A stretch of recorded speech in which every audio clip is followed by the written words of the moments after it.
What's up, guys? Ben here, and we're bringing you another I'm going to redo that. Hold on, the intro is Nope, we're leaving that one in. That's left in. Don't take it out, Lamberto. All right. What's up, guys? Ben here. I messed up the original intro, but we're here with Scrap Time, a new episode, new overlay because you had a 3 box, but no logo. That's on me. But it is what it is. We have a special guest today, fellow member here, or fellow resident of Columbus, Ohio, and my guy Anthony Wheeler, aka Nameless. Ant, how are you doing today? Doing fantastic. Ready to talk about some Call of Duty. Love your guys' show. My second appearance now, so should be a good one. Excited to get into it. We're getting to a pretty crazy time of the season, so it'll be lit. Yeah, I mean, Chris, how you doing today? And then we'll kind of get into that last portion. I'm doing fantastic, dude. You know, I'm excited to do the podcast. Just got some SR and some Warzone ranked, and now I'm ready to freaking talk about some CDL, baby. Let's get it. How is Warzone ranked? Just not to I love it too much, but your thoughts. I love it. I don't care that it's ratty. I don't care that it plays slow. I don't care that people can't. I just like having something on the line, and it's fun, and you play good people now, and the people that you shoot at shoot back, and that's all I care about. So it's fun. I love it.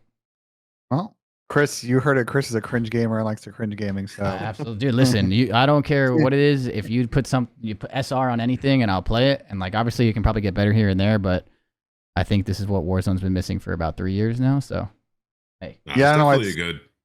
Taking them so long to do it, but I agree with that. And I think to your point earlier, Ann, about the standings, kind of where we're at with that is we basically have had the standings now kind of split into a couple different tiers. We've got Chris's team, Atlanta FaZe, and OpTic are basically going to be playing for first and second seed. They're both over 300 points, qualify for champs, all that stuff. Then you got a group of 3 other teams: Toronto, Thieves, and New York. Toronto on 265, Thieves on 255 CDL points, and New York on 245.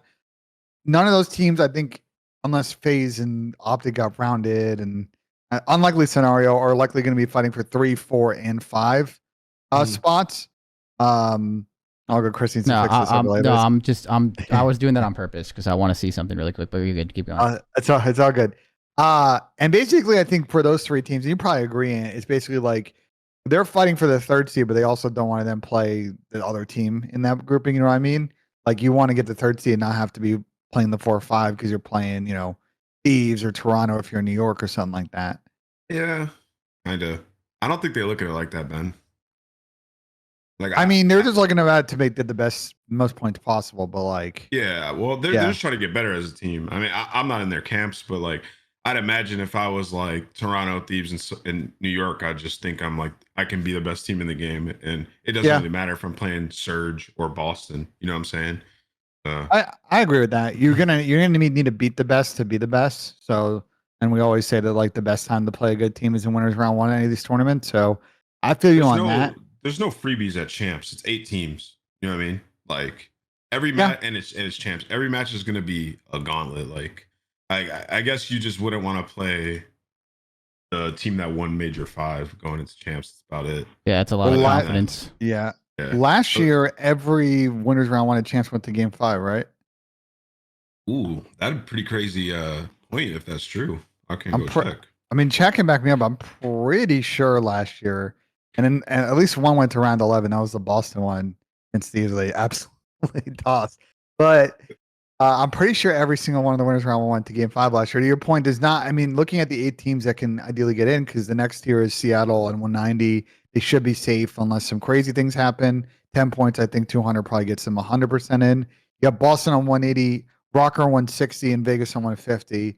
Florida's on 100. They're not officially eliminated, but like they're not going to make it. Some absolute wild stuff would have to happen. But you basically have those 4 teams now fighting for 3 spots. Let's just say 3 for 2, because I think Seattle's probably safe. And if you look at the squad, I don't think anyone really wants to play Vegas round 1, with like 2 weeks of preparation. You're right. Every game on game 5. So I think we're heading to a fun part of the season of the quality of the really good teams trying to go back to back, teams trying to qualify for champs, people trying to maximize their point total. So I'm excited to get into it. Are you guys excited for the event next week? I'll start with you, Ant. Like, on a scale from 1 to 10, like, what's your excitement for Toronto? I'm really excited for Toronto because I feel like Major 4, well, like at least from my perspective, like Major 3, Chris wasn't there, but it was lit as hell, and we didn't have the full team. So obviously, I love working with Chris. And then Major Four or Major Four was in Columbus, so we weren't there. Like I never got to chill with the players or anything like that, or there was no crowd, so it was a lot different. So this one I am really excited for, just because I feel like the competition is at an all-time high. There's so many stories now, like redemption arcs and things like that. There's so many good teams, so I think it's going to be insane. And then on top of all of that, Toronto was my favorite city that we went to last year. Just like the area that we were in, the food was amazing. It was just a really good time. So I can't wait, honestly. Let's clarify. When you're talking about Chris in Major 3, you're talking about Puckett, not Crowder. I just want to.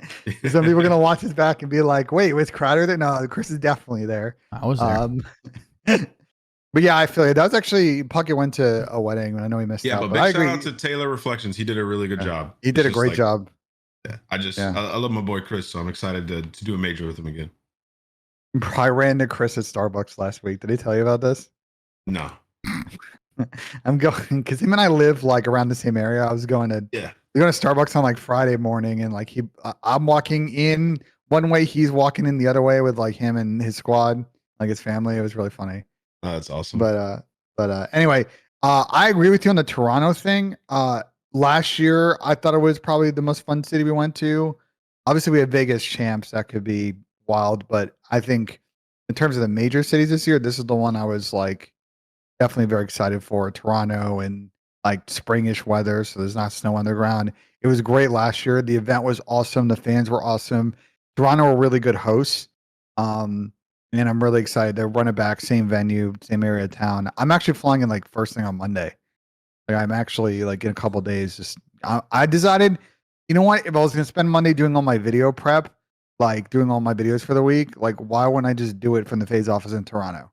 Get there early in the morning and just bang it out and hang out with the squad instead of just sitting in Columbus. To the FaZe office, or you? Hell no.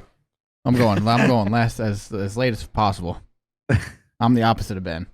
Wait, do you find so I do the same thing, Chris. I come in like super late. What, like, my reason is just because we've been doing it for a while and I just like to be at home. Yeah. Like, why do you go in as late as possible? Like, I mean, taking like 8 to 9 days off a stream is just miserable. No matter what, if anyone streams and you know that, it just sucks. But it's like, like there's just no reason for me to be there until I like have to be there for the working purposes. You know what I mean? Like, I feel like I get an early Tuesday. Yeah, like, dude, I feel like when I was a player, being there Tuesday, having a full day to like adjust to the time zone, eat some good food, get some good sleep, and then scrim on Wednesday feeling good, like that's all like really good. But I feel like for me now, it's just like I go there and I do a whole bunch of nothing for like 24 hours, and then I'm ready for the next day. So it's like I can do all of that while being productive at home. And also now I have dogs and shit too, so I have to find someone to watch them, and it's like a whole, it's a whole pain in the ass. So it's like I try and just we're just getting old, bro. Yeah, I'd just rather not have to spend an extra day of money to have someone watch the dog. It's just everything. So it's, I would rather just get there for work and then leave as fast as possible. Same. I feel you guys on that, but I'm excited for this one. There's a lot of FaZe people coming through, but we'll get to that next week. Let's dive in. As always, usually with this, we start with your team, Chris, and then we kind of kick it from there. And Jake Hale in my chat talking about the MVP stuff. We'll cover that later on in the show. So Chris, you guys went 2-0 this week. I wouldn't say that you had the easiest schedule this week, or the hardest schedule rather, but you did beat the teams in front of you. You beat the teams in front of you, which were Vegas and London. Those are solid. I don't think Vegas is an easy win. No, I think they're better. Yeah, I I actually think they're better than. Yeah, but compared to like the schedule, I think some other teams have this. But like Vegas, for example, have like the gauntlet. You guys are playing a couple of teams, candidly that are not going to make the champs. So it is what it is. In London, they suck. Yeah. So you guys have had a pretty good run at Hardpoint now in this split. I know it's been an area of focus for you, and I think you guys are like 4-1 in Hardpoint so far this stage. Yeah, which is pretty solid. If you could give your Hardpoint a letter grade right now, what would you give it? I don't know. I mean, I think our Hardpoint right now, if we're talking like scrims and matches, it looks good. Like it looks like, like it's hard to judge because the problem with LAG and London is just like they're so bad and they're not I feel like they're not trying to be better.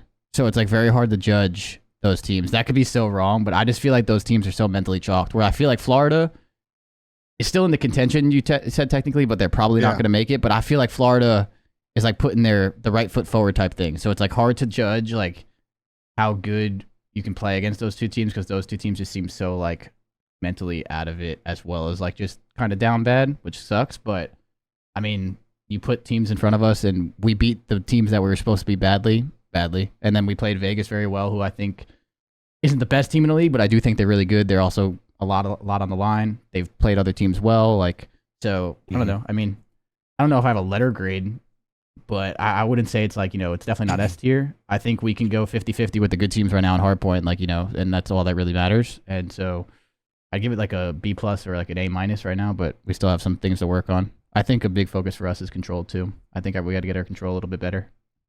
Yeah, well, I was gonna go ahead, Ant. Sorry. Well, I was gonna say, well, Chris, your guys' Hardpoint. I mean, obviously it's not the toughest competition, but I believe you guys have like in your wins the highest average differential right now. So yeah, we're beating the teams that we're supposed to beat by a lot. Badly. So, like we're playing well, and like that's what we do a lot of the times in practice too. Like we usually look really good, so I think we're finding a good way to translate our Hardpoint right now, and we've had a lot of just like long talks about how to figure, you know, everything out that's been kind of going wrong. So I think we're making like really solid progress, but I mean, it's kind of hard to tell there. I do think though, when we play like good teams, yeah, we should be able to go 50-50 or 2-0 if we play really well. It's just more or less like kind of get like putting it all together. But right now it looks better. I feel like we've made a lot more of progress in practice too. So wait, yo, Ben, before you go to the next topic, I got someone to ask Chris about like coaching at this part of the season. Like, you go ahead. I've never been a coach, Chris, but like I feel like at this part of the season, like in my mind, it's probably hard to get people to change stuff, right? Like,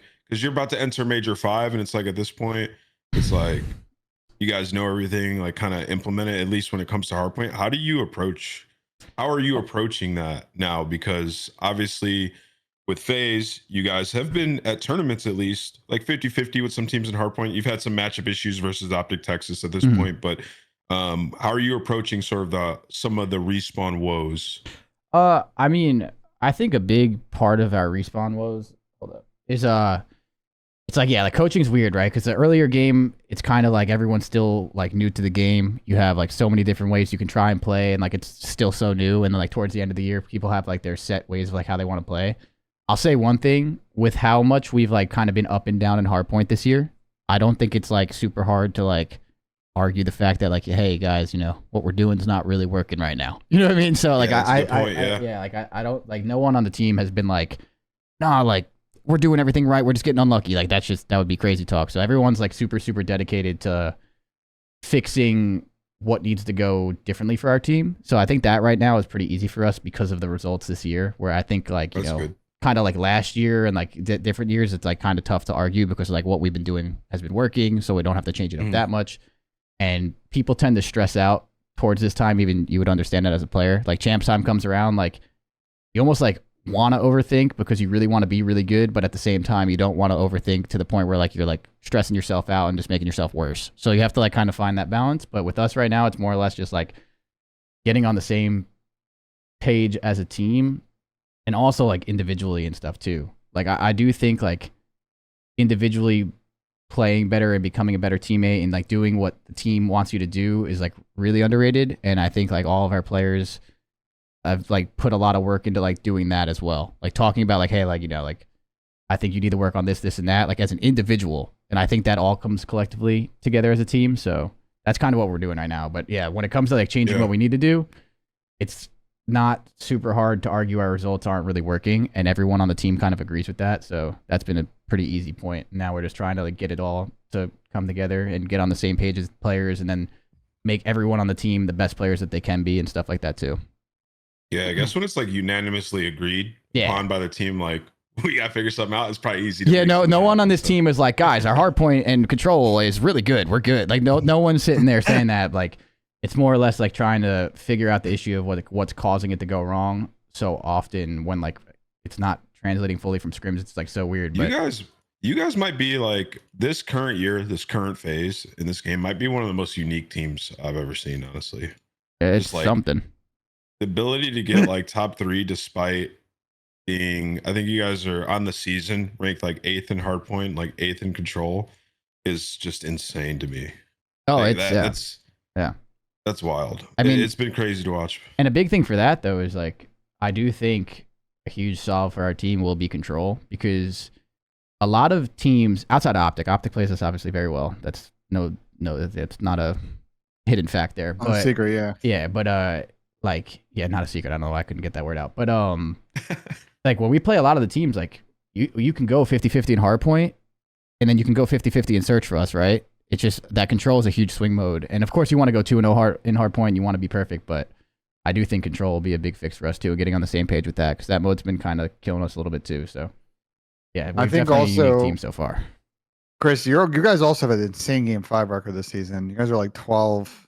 Yeah, that's 12 out of like 16 in Game 5, which is absurd. It matches sort of your like S&D win rate. So I think winning 3 out of 4 searches that you guys play like has really helped you through times where the respawn just hasn't been there. And when the respawn's been there and the S&D was good, well, you guys showed up at Boston and took home the trophy. Yeah, I mean, our respawn wasn't even that good there. But you like, yeah, someone in my chat said it, and I was thinking the same thing. It's like, as good as Game 5 records are, and as good as like, you know, being good at search is cool, like being bad at respawn is like not a flex. Like I personally hate like the narrative or like the conversation of just like, yeah, well, they're still getting top 3, you know, like, and they're not even good at a respawn. It's like when it clicks, it's like, well, it has to click. You can't just keep kind of praying that it does. So that's why we've put a lot of different, like we're trying to approach it differently to like make sure it clicks more. And so far it's shown in matches, which is why I'm happy. But yeah, like it's definitely not a flex being bad at respawn, especially with the players on our team. So we all know that and collectively agreed. So now we're just trying to change it again. But yeah, there's like a feeling. There's a feeling as a COD pro of like,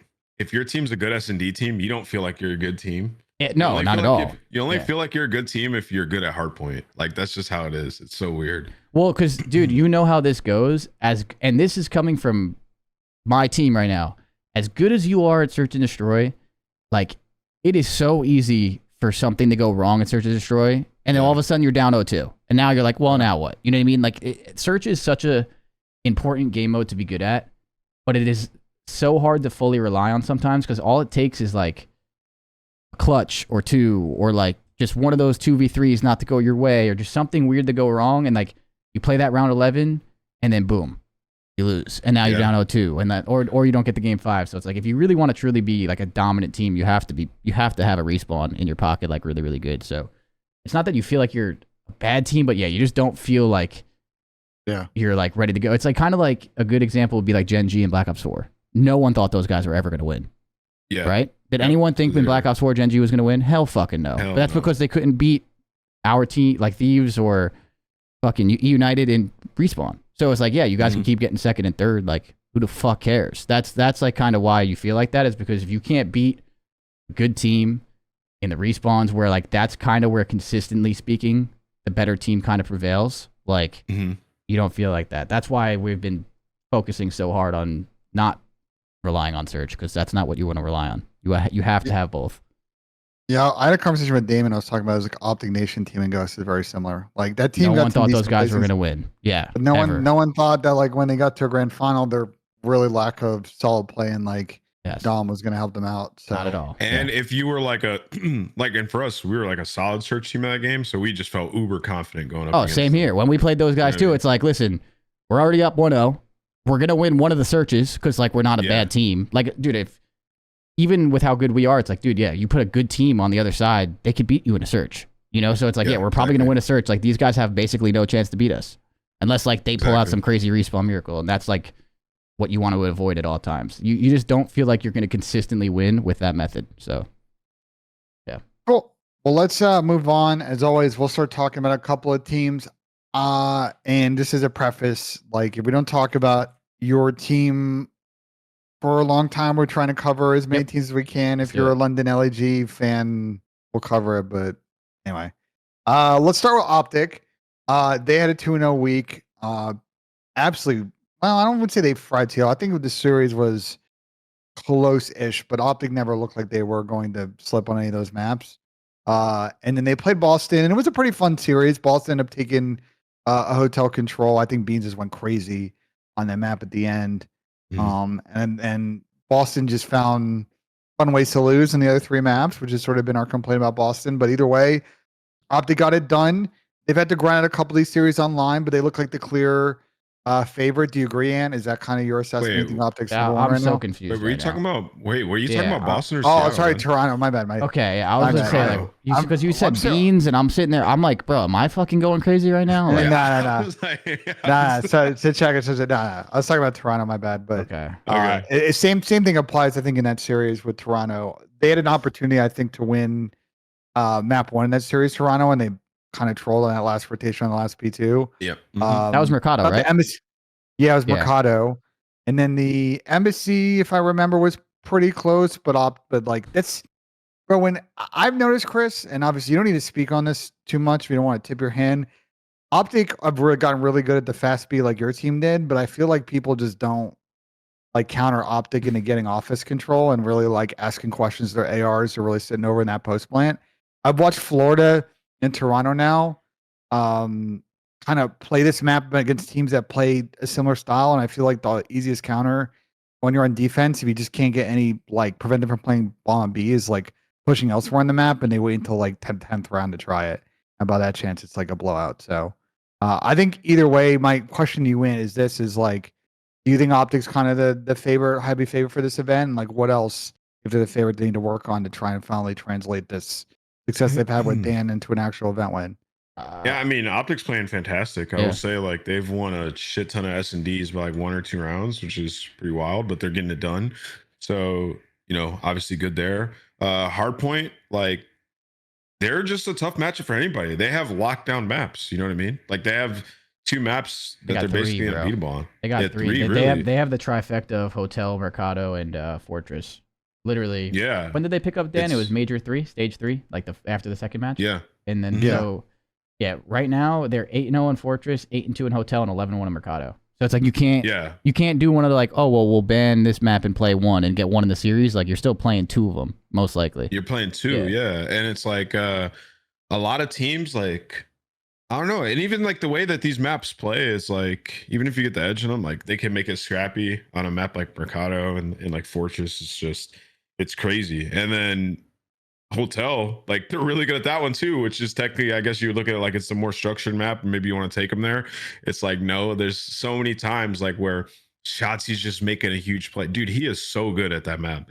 Like if you guys go back and watch that Hotel, people that are watching this, like on so many situations, he just makes a massive play. And I'm sitting there, I'm just like, Toronto played this perfect. Like there's literally nothing else that they could really do. Like he just was laying down on the back and like P4 is like jumping across, finessing his life, or he just pops deady and gets behind you. Like you can't always have every single cut, and he's finding timings. Like, and when I watch them sometimes, I'm sitting there, I'm like, when will like this luck, I guess, run out? And in that Hotel, I realized I was like, no, this isn't luck. No. Yeah, it's not luck. Like this guy is instinctively making the play at like the right time. Like he's just in the flow state. Like he understands this game like on another level, and he knows where people are going to be and like when they're going to give up / pick up cuts, and he's making huge plays. So they're a very, very strong team. You got to be on point. You can't make any mistakes in the hard point against them. You really can't.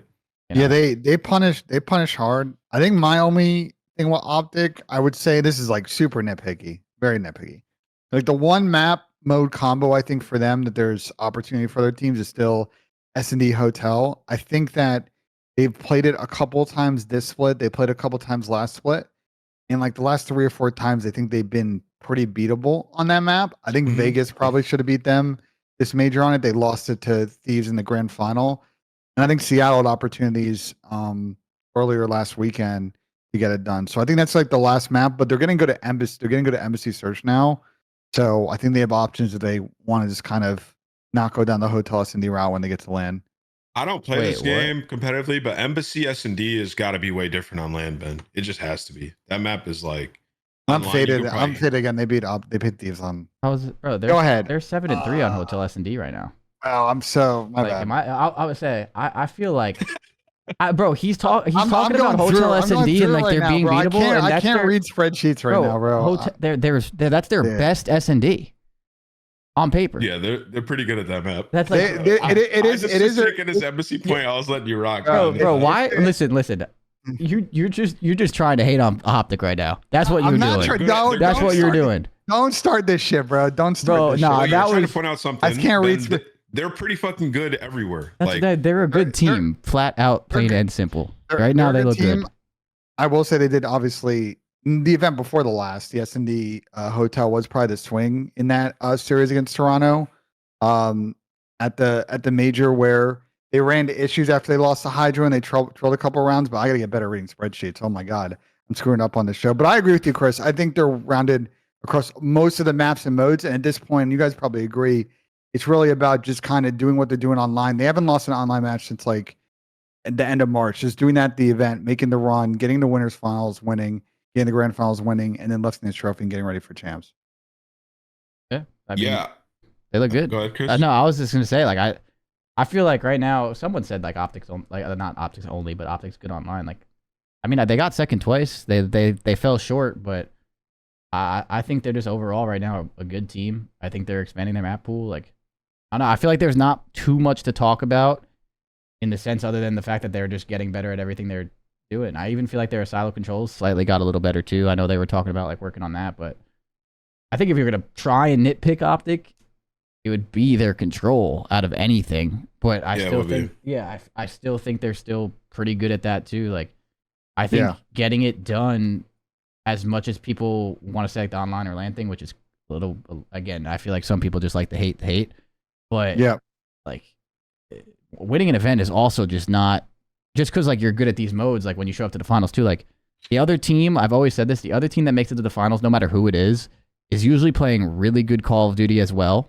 Like they just like found form and they're playing well. Because even what Thieves said, Thieves was pretty bad in scrims before Major 4. They were not looking very good, and then they found a good form. They hit a form for the weekend, and they looked amazing. Cap set them in a hotel room like Friday night and showed them like their scrim results and said, "Guys, lock it." And we were talking to him, and he was like, "Yeah, we're just testing limits or whatever." And they found a good form. Like when you make it to a final, it doesn't matter what the other team's good or bad at. Like most of the time, like they're playing really good. Like Thieves at their best is a really good hard team to beat. Toronto at their best is a really good hard. Like so, it's like I just think OpTic's a really good team. They're showing really good consistency, and now they just have to like put it all together and just clutch up when it matters. Like I don't think it's more to overthink than that right now, to be honest. I think they're just good. Yeah, I mean, before Chris went, I was gonna say like, there's like teams like this in every game, like that become like the best teams towards the end of the game, and it's like you don't really like approach it of like we're gonna have the edge on certain maps against them because they're fucking good at everything. So it's just like kind of you have to be on point and just beat them on what they're good at. And like for OpTic, that's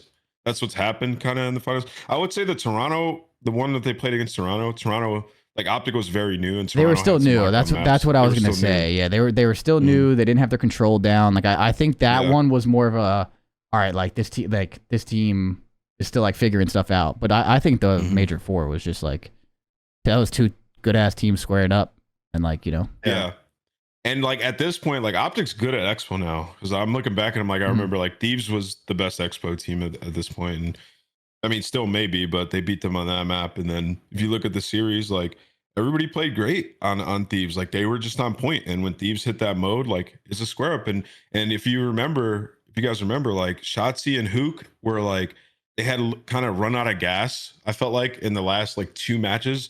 Although they still were in a grand final, right? Like they just weren't absolutely taking over games. So I feel like when you go up against them, at least late in the tournament, that's kind of what you're hoping for. Is just like you got to be absolutely on point, shut down the SMGs, and then you pretty much will win the series. It just hasn't happened very often. Yeah. Obviously, just running into that map 5-6 kind of momentum, they're just not able to overcome. They've lost a couple of those. Like the Thieves series was back and forth, and then where Thieves kind of faulted against your team, Chris, in Major 2, they came correct in this one and took those 2 maps in the series. So I agree. I think we'll talk probably more about OpTic next week, but I want to actually talk a little about Thieves. Not sure what's going on with these guys. They had, we thought that Saturday, which was like 3 bounty matches, and they were all, if you looked at them on paper, between FaZe London, Thieves Florida, LAG New York, like OpTic Seattle, you thought it was likely we're not going to get a lot of upsets on Saturday, and the one we got was in that series, and Florida beat LA Thieves in 3 respawns. In 3 respawns. I don't think anyone kind of saw that coming. Vickle did a post interview and he said that they were playing really good in scrims, and Florida had played like New York earlier that weekend and kind of like mega kind of threw a couple of the maps in that series. But for Thieves now, they are 0-3. They have 2 remaining matches coming up against ROKKR in London. but they're going to need some help to get in a winner's bracket. Chris, I know you know the guys very well. Like, do you think this is a similar situation that Toronto had after Major 3, or do you think this is systemic of other issues? I don't know. They've been like weird online in general, and I know their hard point hasn't looked like their hard point hasn't looked that good. They did lose all 3 respawns to Florida. Their searches is still looking weird. Like they're 1 and 3 in search to split. You know, they're like kind of odd. I wouldn't say it's hard to judge these guys because it's so hard. I don't really know. Like I'm a big believer, and I'm sure they are too. Like if you don't just get smoked online and go to LAN and win. That is a very one-off. It doesn't happen a lot. Like it's possible. These guys are really good. It's possible, and it's not a confidence boost going into Major 5 and then not having any really good practice after that to go into champs, like in losers bracket, like if they have a bad event. So it's like that's not something they want to do, and I don't think it would be something where like, oh well, we won Major 4, now we're gonna take the foot off the gas before the most important time of the year. That's definitely not happening. No, Cap tweaks if they do that. Like I think all of them do. They're not stupid, bro. Like so, Yep. I just think like they're in a weird funk right now, but it's kind of hard to judge until like kind of go to Major 5 and see. They definitely need to play better than that, though. It doesn't matter online or LAN. Like they're just not playing as good as they can. But it's like I don't think it's something where they can't just fix like with a snap of a finger. They just have to kind of figure it out. I don't know really what's going wrong, but it is odd to see them kind of struggle. I will say throughout this year, I've learned to like recognize like the online portion of things and the fact of like LA Thieves have had Toronto and New York like kind of harder series and like you're in a situation where it's like if you lose to one underdog, especially like a hungry one like Florida, which by the way they've lost to before for some reason, and that's why I asked Vico about it. Like they've beaten LA Thieves I think now 2 or 3 times in the season. Yeah. So when Vico's been on the roster, it's just like a matchup thing. But anyways, you're in a situation now with the online portions. If you lose to like teams that are sort of around your skill level and you lose to one underdog, you're now in losers bracket. It's just kind of the state of Call of Duty.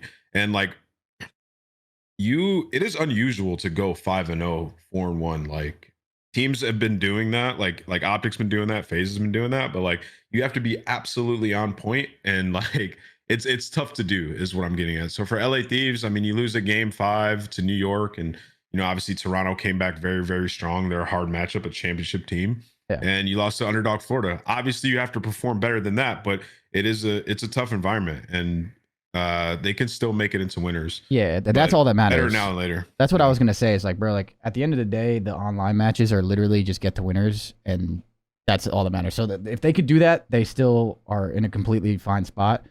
I was more making a point too. It's just like Major 5 is like your last LAN practice before champs, so you don't really want to go into it in losers and like have 1 and out or something and kind of lose a lot of practice time leading up to champs. That would kind of suck. But yeah, it's kind of hard to judge these guys because I do feel like these guys tend to play a little bit better on LAN. But like like that Florida team is also a weird underdog because they're the one underdog out of the bottom 4. Well, outside of Vegas, Vegas is basically right there. Yeah, that just hasn't chalked it. Like, I feel like that team's actually, like, doing, like, what we've talked about on the show, like, actually trying to put the right foot forward and, showcase themselves for next year, trying to get their name out and even try and win Major 5 and make some money and, like, make the best out of a shitty situation. And they still can technically get in there. So, like, they probably have some more. But, like, yeah, I don't know. I think overall, like, it's just tough. It's hard to judge them. But if they do make winners, which is slightly possible, they're still good. But, yeah, I don't know. This team's, like, so hard to give them a lot of slack for because they can show up and still be a much better team when it matters. So they're terrifying. Ben, like think about it like this, Ben. Even if they start in losers, right, and then they get bopped out for first round, we're just like not even or first or second round, and we're just not talking about Thieves for a couple of weeks. Still, and then all of a sudden they play like New York or Seattle round 1 and they 3-0 them. You're just sitting there like, oh fuck, they're back. You know what I mean? Like it's they've done what they've needed to do at this point. It's like improve and like figure it out. They're in a fine spot. Like even if these guys start in losers bracket and they play one of these bottom teams, they're gonna smoke them. Like it's just gonna happen, and then it'll just be about making a run there. They just might not be in the ideal position to win Major 5, and that's okay. Yeah, that's not the end of the world. And what you said, it's just like, they can go to champs and low key. If some people take their eyes off them, that could be a good thing for them. It's just weird to judge them until you really see like. It would be a little bit more scary for them, I guess, if they go to Major 5 and go like 1 and done out. Like they lose to it, but I don't know. I think. I think they're winning. I don't want to diminish Major 5, but No, winning a major is huge, but I just like saying is like, dude, if you go into major 5, if you're Thieves and you've already won, or like FaZe and you already won, the goal is to just get better. If you make a run, you make a run. But champs is like 2 weeks after that. You know what I mean? Like nobody's gonna be talking about major 5 Yeah. after champs. if you I win mean, champs and get last in major 5, who cares? That's gonna like it doesn't matter. Yeah. Yeah, I mean, I still just to finish this because I want to talk about Florida because you brought it up. I mean, they've got ROKKR who, and we'll talk about them later, who like have not won a match online now for like 2 months. And then London, and London's already 1 foot out the door. So like they can win both, and 2 and 3 has gotten in, and they're going to need some things to break their way for some of the other teams on the bumper, but. Like they might get the 8 seed and then play OpTic winners round 1, and then you win that series, and the momentum you might get from that might be massive for Thieves, and the possibility to go back and back is definitely there. So excited to see what happens for them this weekend. They've got some work to do here, but I want to talk about Florida. I thought that was a good point. Ant. Of the teams at the bottom, they're the one that seems like they're in a really decent spot going this last event. I think they're not going to make champs, but they have an opportunity to make a good run at this tournament. They're 2-1 right now online. And they have London remaining, who I think they can definitely beat. They're gonna be in winners, but they're gonna beat London. Yeah. And then OpTic probably not, but they get 3-2. They probably get it done. Do you guys think that Florida has the opportunity to like maybe get hot and find like a top 4 at this event? Maybe finish up here on a good note?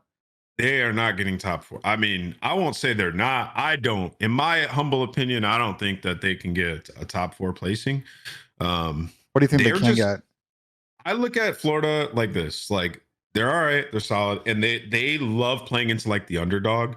Like they love playing spoiler. They've done it a couple times now. That Thieves match, they've just like completely like put Thieves in a bad spot going into major 5. And then the Vegas game, like they just turn up in these matches.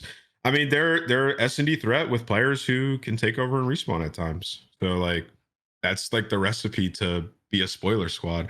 But when I look at them, they're still smiling, still happy. They haven't given up. That was like the point I was trying to get across in the broadcast is like of the bottom 4 teams, they're still trying very, very hard. They're happy to be here, which is important. And I don't want to give all the credit, but I feel like a lot of that is due to Vickle. I think that it was a good move bringing him back into the roster. Like he has these guys locked in, bro. He's very outspoken. Like there's people looking at Florida of like, all right, dude, we got to lock in against these guys. Like they're still trying it really hard. I think they can get like a top 6, top 8, but I just matchup wise, if they have to play one of these top teams, land environment after those top teams have gotten some wins, it's gonna be hard. They're like a round 1 upsetter. Like if they draw like a top team in a round 1, I think they could take it there. But after teams get it going, I don't think they're beating them. Yeah, we got to win 2 series. Like if they randomly win winners round 1, lose, and then you win 1 series, you're top 4. No, at that point. No, you got to win 2, right? What? No, you got to win. You have to win 2 matches, but if you win the winners round 1, you win 1. Yeah, if you win winners round 1, you're top 6. You lose, then win more, you're top 4. Yeah, but you got to play a really good team that's dropping down. Like it's gonna be hard. It's gonna be hard, is what I'm saying. I agree with you because it's hard because like it's possible. Their search is good. Yeah, like I think they're winning these series because they look really good on Hotel right now. They're very disciplined on that map. They've clutched up. They've done a good job of blocking spawns, controlling the map. And I thought the Fortress win they got was also really, really nice. But the S&D at times also feels like a little bit iffy. Like they didn't really adjust well against Thieves on an MSC search. And they played MSC search against Boston in similar issue. Like they were just content to let the other team. I know it's not easy to deny bomb plants in MSC, but if you're going to give the team all control of B, you're going to give the team all control of middle. And you're just going to rely on Fellow to like find picks A, or maybe find a pick if you guys try and deny bomb plant B. Like they just don't get their subs moving and grooving and trying to make plays on the map. And they're just like, I think really easy to just kind of spread apart, find picks, and make an easy victory if you're the opposite team against them on that map. So, and I think what they play Hotel is like the other S&D they've been playing a lot. I just think they're more so a nightmare matchup for like Minnesota or Vegas or these teams on the bubble. Like I think those are the like you kind of want to avoid them there. But well, ROKKR 100%. ROKKR's gotten better at search, but yeah, respawn so a problem in Vegas. Vegas is so day to day. You just never know. Like they're their own worst enemy at times. Yeah. So we'll see with Florida. I think they'll probably make the winner. So let's see what they can do. Let's talk about Vegas since we just mentioned them. They are the team that I think a lot of people have their eyes on. I think people there was like some breaking point survey a couple weeks ago, maybe it was last week, that they're like the second or third favorite team in the CDL. I think it was third. But obviously, people want to see this team succeed and finally see Vegas make it champs. They played your team, Chris. We talked about it earlier. They, for whatever reason, it's just a bad matchup for them, including an S&D. And the ROKKR series was fun. They got out to a decent start and then had to kind of battle back in the middle. And then I think really took control of that final map against ROKKR. Never made them comfortable on that S&D Mercado. And now they're sitting in a position where they're 2-2. Should likely make winners unless some BS goes down. But I think they have Seattle next, which, seeing Seattle's recent form, I think it's a winnable match. Wanted to start with you, Ant. Is like, do you see what if you could give like a percentage chance on this Vegas team making champs? Like, what would you give right now? What are they, 10 points behind Mini? Yeah, Well, 10 points after beating ROKKR. I think ROKKR lose their next two series. So they have Thieves in Toronto, right? Those are next two games. I'm 99% sure that's their next two matches. And I think Thieves turn it around. Obviously, Thieves have that crazy record against Minnesota.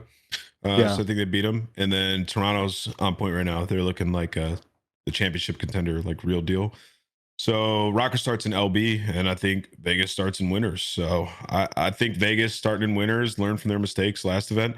Depending on what matchup they draw, they should be able to eclipse Minnesota. I just don't have a lot of faith in this Minnesota team, man. Like, it's just tough. Like, they've been pretty bad at hardpoint the entire season and also throughout the split. They obviously have some control maps that they're very good on, but I've seen a lot of teams have been working on their silo going into the latter half of the season, like especially throughout the stage. Vegas has gotten better at it. OpTic has gotten better at it.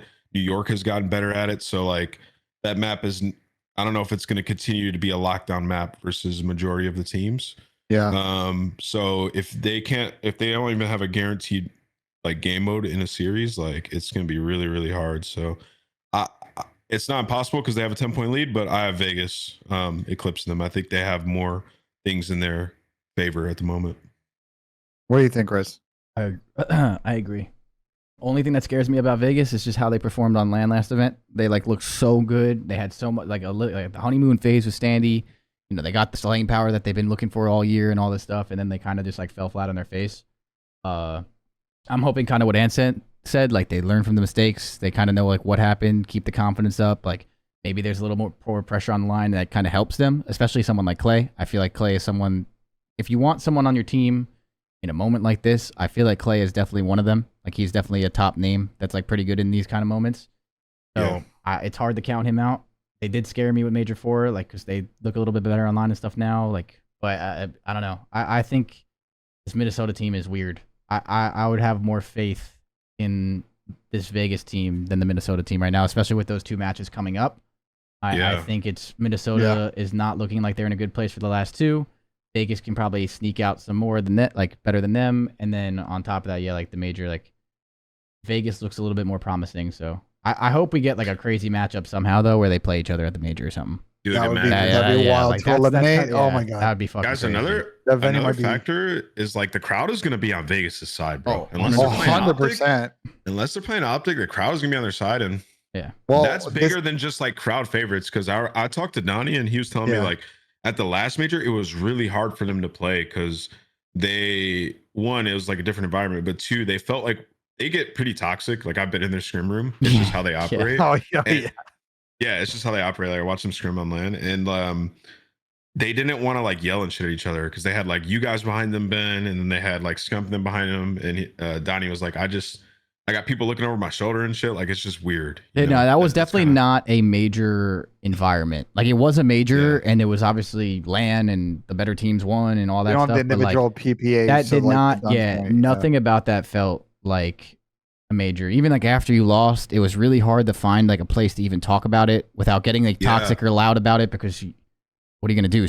Like yell at each other and then the flank can hear it, or like Scump can hear it? It's like kind of like, I don't know. Fair. Yeah, or even another team, because you don't want another, bro. Chris, bro. Like if me and you're a teammate and like I make a bad play and you're like raging at me about it, I'm not taking it personal, but I might take it personal if like fucking Zuma's watching me say it, or like another team, and then Like if I'm seeing that and I'm And on the then other the side, other I'm like, oh, teams- I got confidence over these Yeah, guys. Like they're exactly. raging. You know what I'm saying? 100%. So That's So- not something you want to do in front of other teams. Like it's just like I feel like that's like a private thing that you want to keep like between the teammates Yeah. type thing. So yeah, for sure.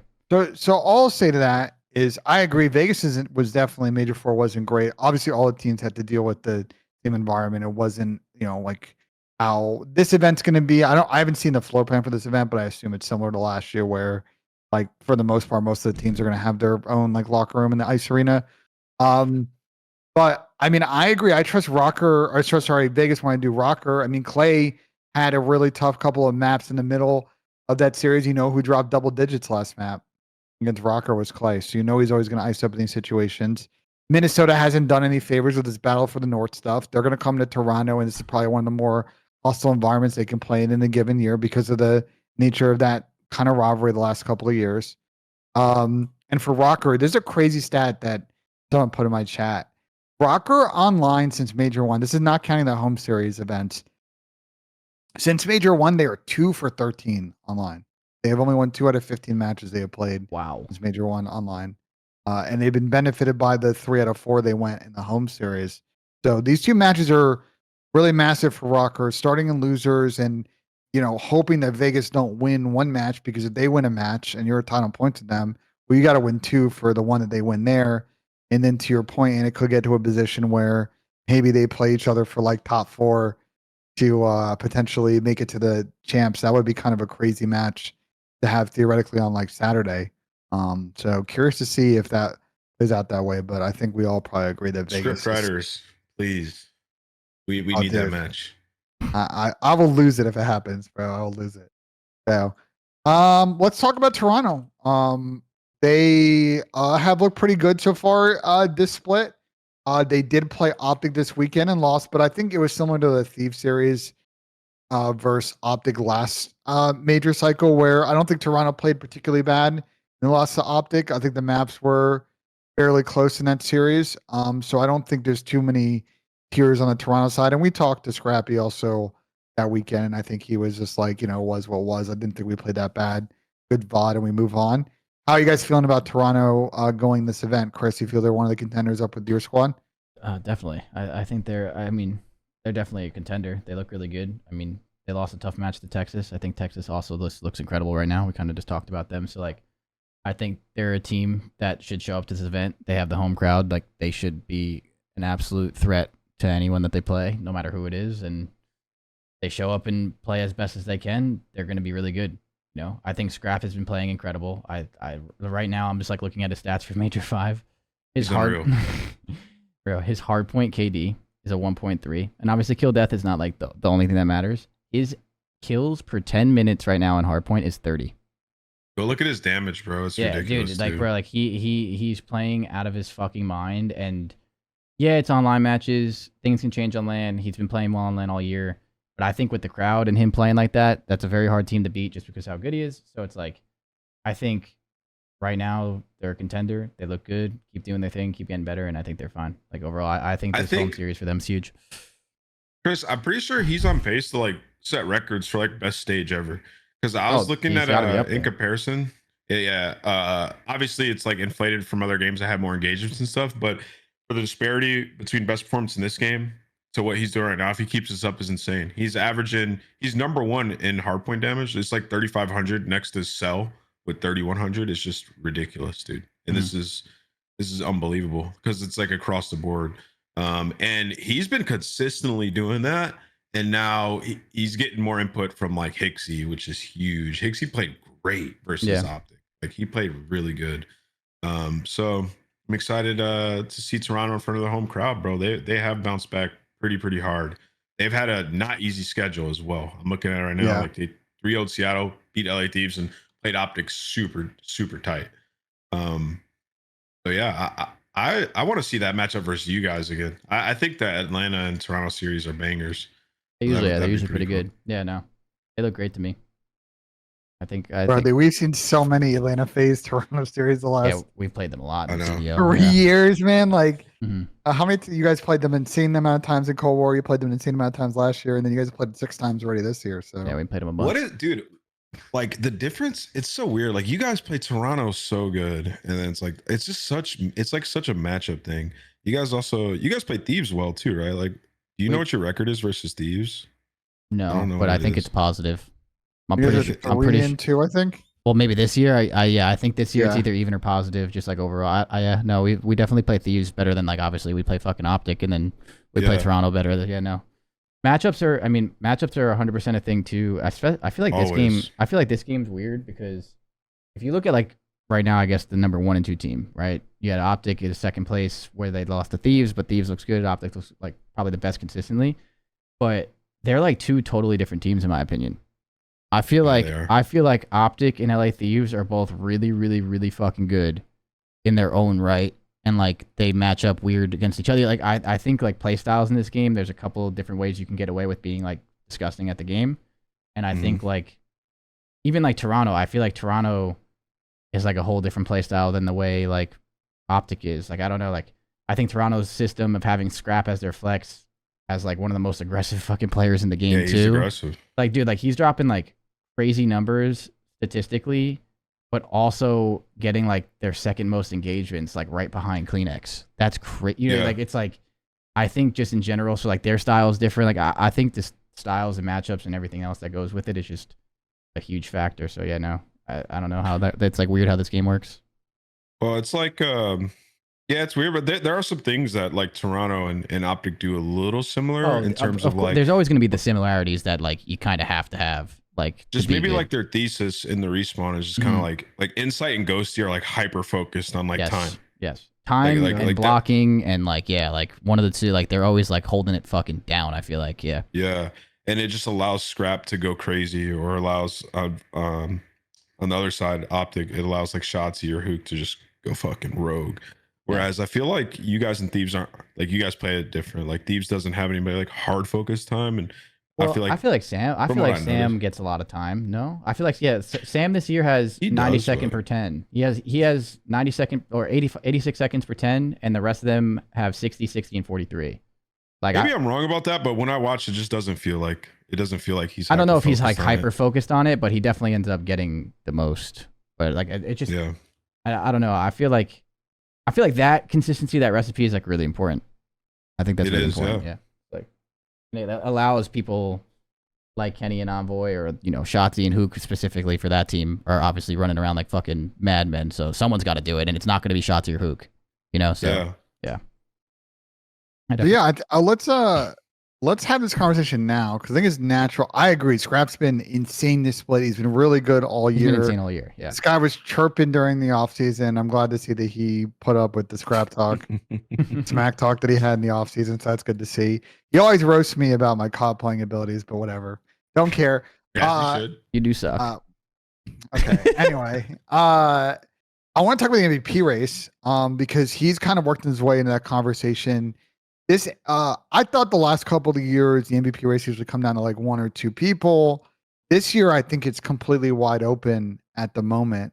And I don't know, and if you're part of All-Star voting or part of the All-Star Yeah. MVP voting, I don't know if that happens after this event or you got to get it in before Major 5. Do you know? I think it's about to start happening. I'm not sure. This is regular Usually we season do MVP. it- Yeah. Okay.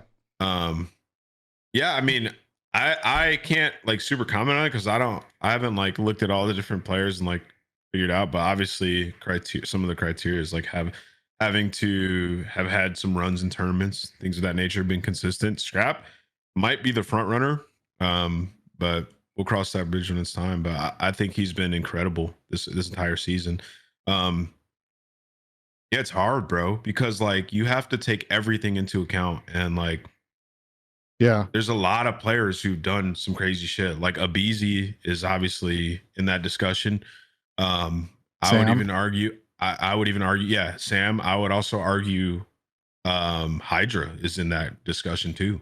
You know Yeah, what I they did mean? win an event this Obviously, season. Yep. they won an event. And they've had some off performances, but they just placed well at the last event, and there's still time for them to do something at this next major, which I'm sure we're going to talk about New York in a bit. But there's a lot of people up for discussion this year. It's probably the most interesting MVP race we've had. Like I believe it was last year. It was just either Dashy or Celium, right? That were like I I think Or it's the up for most. MVP. I'm trying to think of even the CWL MVP races, and I still think I can't think of any that were like this wide open. Because I think Well, a I don't couple know of if them. we awarded season MVPs Yeah, in I don't even CWL. remember back then. You guys, a couple of times you guys did. I thought we did like Um, event MVPs. I we don't did remember event, season. I don't There, remember there them. were a couple where there was like either on the esports report or like. Oh, they we did like talked about public it. ones, yeah. Yeah, It was yeah, they did, never. like, It was public never ones. like those were like, official. yeah. It's not like it was Yeah. now at champs where you get like on the desk. It's a whole thing on like Thursday. Yeah. But I feel like the last couple of years it's come down to one or two people. I know Chris, your team's usually been the mix in those, but this year I think there's probably like 4. To your 5, to your point, I don't see anyone talk about Hydro, but I think he needs to be in He's that in the discussion, conversation. bro. Yeah, he's so been, bro, dude. His S&D this year has been great, bro. He's like gotten so much better at that game mode. He's been nasty. He's fallen out of a lot of people's discussions in terms of like one of the best players in the game. But I'm excited for that kid, dude. I think he's he's going to be real good for a long time. yeah, I think Pred's obviously in that conversation. I know Seattle has not won an event, but what Pred's done with that team, I think is probably worth him being in the conversation. Then It's hard. It's hard. it's to put him in that. pick your OpTic player and who you want to be in that conversation. And I don't spawn think off the Pred's in the times. discussion, Ben. I don't think he's in the. I don't think he. You think can you think be. he slipped because of how Seattle's played the last like 2 majors? last 4 majors? What do you Since mean? major 1, yeah. Well, they Or have last their 3 only majors, yeah. team they beat on land since major 1 is LAG, right? I LAG, believe- it's the only team. It's the only team Yeah. they beat on land since December 18th. Crazy. It's insane. It's insane. I mean, we can jump into it on the Seattle nasty, thing. It's though. like this is a weird team in a weird spot. They went 1-1 this week, so their first match didn't go well. I think it's fair to say. I tweeted after that I think they should think about a roster change. I know my co-host on the flank, Pat's been saying they should make a roster change for a year. So he was like, "You're late." I'm like, "Okay, well, appreciate that." And I thought going in the Boston series, like that was a must win because they had gotten fried by Toronto the week before, like bad. Toronto series was an absolute smoke show, and they grinded out against Boston. They took 2 hard points. The game 5, the game 2 of Steeler was pretty close, and Seattle clutched up. So they're sitting at 1 and 2, but they have New York coming up, which is going to be a difficult matchup, and then Vegas coming up, which is also a difficult matchup. So the Seattle team could likely be in losers. Like, I know your friends are with Lamar, and like, what do you think's going on? What do you think the mindset is in that camp right now with all the struggles they've had so far this season? Again, the split. But before I answer this, I want to ask Chris, what do you think about them making a roster change at this point? Because obviously you understand what it is like in the CDL towards the latter part of the season. You understand roster changes. Can you like maybe explain to me and like the viewer, like it's hard as fuck to do that at this point, right? Like, Man, dude, it's hard to do that because there's like 2 ways to look at it. Like, I'm pretty sure Cap has talked about this a lot. Like the honeymoon phase is like basically is about as good as you're really gonna get, and then like, you know, the more time that goes on, it's very hard to like turn things around. It's possible, but like, dude, it all depends on your stance of how you view like your situation with Seattle. Like, do you think, like, this is how I view it. Like, do you think you can win or are going to win Major 5 or champs? And if that answer is no, I don't think taking a risk is a horrible play. Just because like, yeah, there's not a lot of time, and I get that. Yeah. But like, I don't know, like getting like 4th or 5th at champs, or you take a risk and you get 8th or 1st, hypothetically. What would you rather take go a for? stab, right? That's how I view it. Like, I don't know, but it really, a lot of it is so hard to explain to like, you know, like the public eye, because a lot of it's also what's going on behind the scenes. Like, behind closed doors is a huge reason why like some roster changes make absolutely no sense, or they make like total sense. It's just like how people are acting. Like, if you're playing really well, but you're being an absolute asshole, and then like, you know, like there's so much other stuff that goes on to it where like people that shouldn't get dropped, and then people that honestly probably should, because like they're making everyone else around, like there's just so much that goes into it. So that's basically like an unexplainable thing because every team is so unique. But with this Toronto team, one's yeah, no, I mean the Toronto one. But the Toronto one was, very similar. Like, bro, why did they drop Standy? He's playing really good and all this stuff. They pick up Hixie, who's traditionally not going to slay, all this other stuff. They look better with Hixie. I think we all agree they look incredible with Hixie, and Had one Hixie's in not, event, and so it Hixie's worked not, out, yeah. and he's not putting up anything other than like a 0.85, 0.9 for the most part. Sometimes he has like some maps. Yeah. He's been playing better recently, but I'm not even hating on him because he plays very smart, and that's what they saw and they needed. So like, I just think the way I view it, or the way like it's kind of viewed, is like, yeah, like would you rather go to the event unless they have full faith that they can do it, like do that, or like and take a stab at it and just try and win, or not? Like, do you think their search is going to be championship caliber form by champs? Probably not. Yeah. So then what do you do? So you know what I mean? Like, I don't know. It's kind of hard I now. think Normally I that's the defend right them. mentality. Normally I defend them, but at this point it's kind of chalked. And I kind of put my 2 cents in. I don't think we'll see this in Call of Duty for a while, but I mean, hypothetically, the switch between game modes sometimes with certain teams wouldn't be a terrible idea. But the problem with that is you hurt players' egos, and that throws a really big loop into it as well. But like, I do think that's not the worst play sometimes, because like there are people that are very valuable in respawn but are horrible at S&D. And I don't even know like what fire, bro. This team has been identically bad on LAN when it comes to search as they've been online in search. Like they're just not a good S&D team. I just don't see how they figure it out for champs. And we can argue last year, when as good as that team was on like Tusk and Hardpoint, how they end up losing that event, like to you guys, Chris, because you Game 5 S&D, right?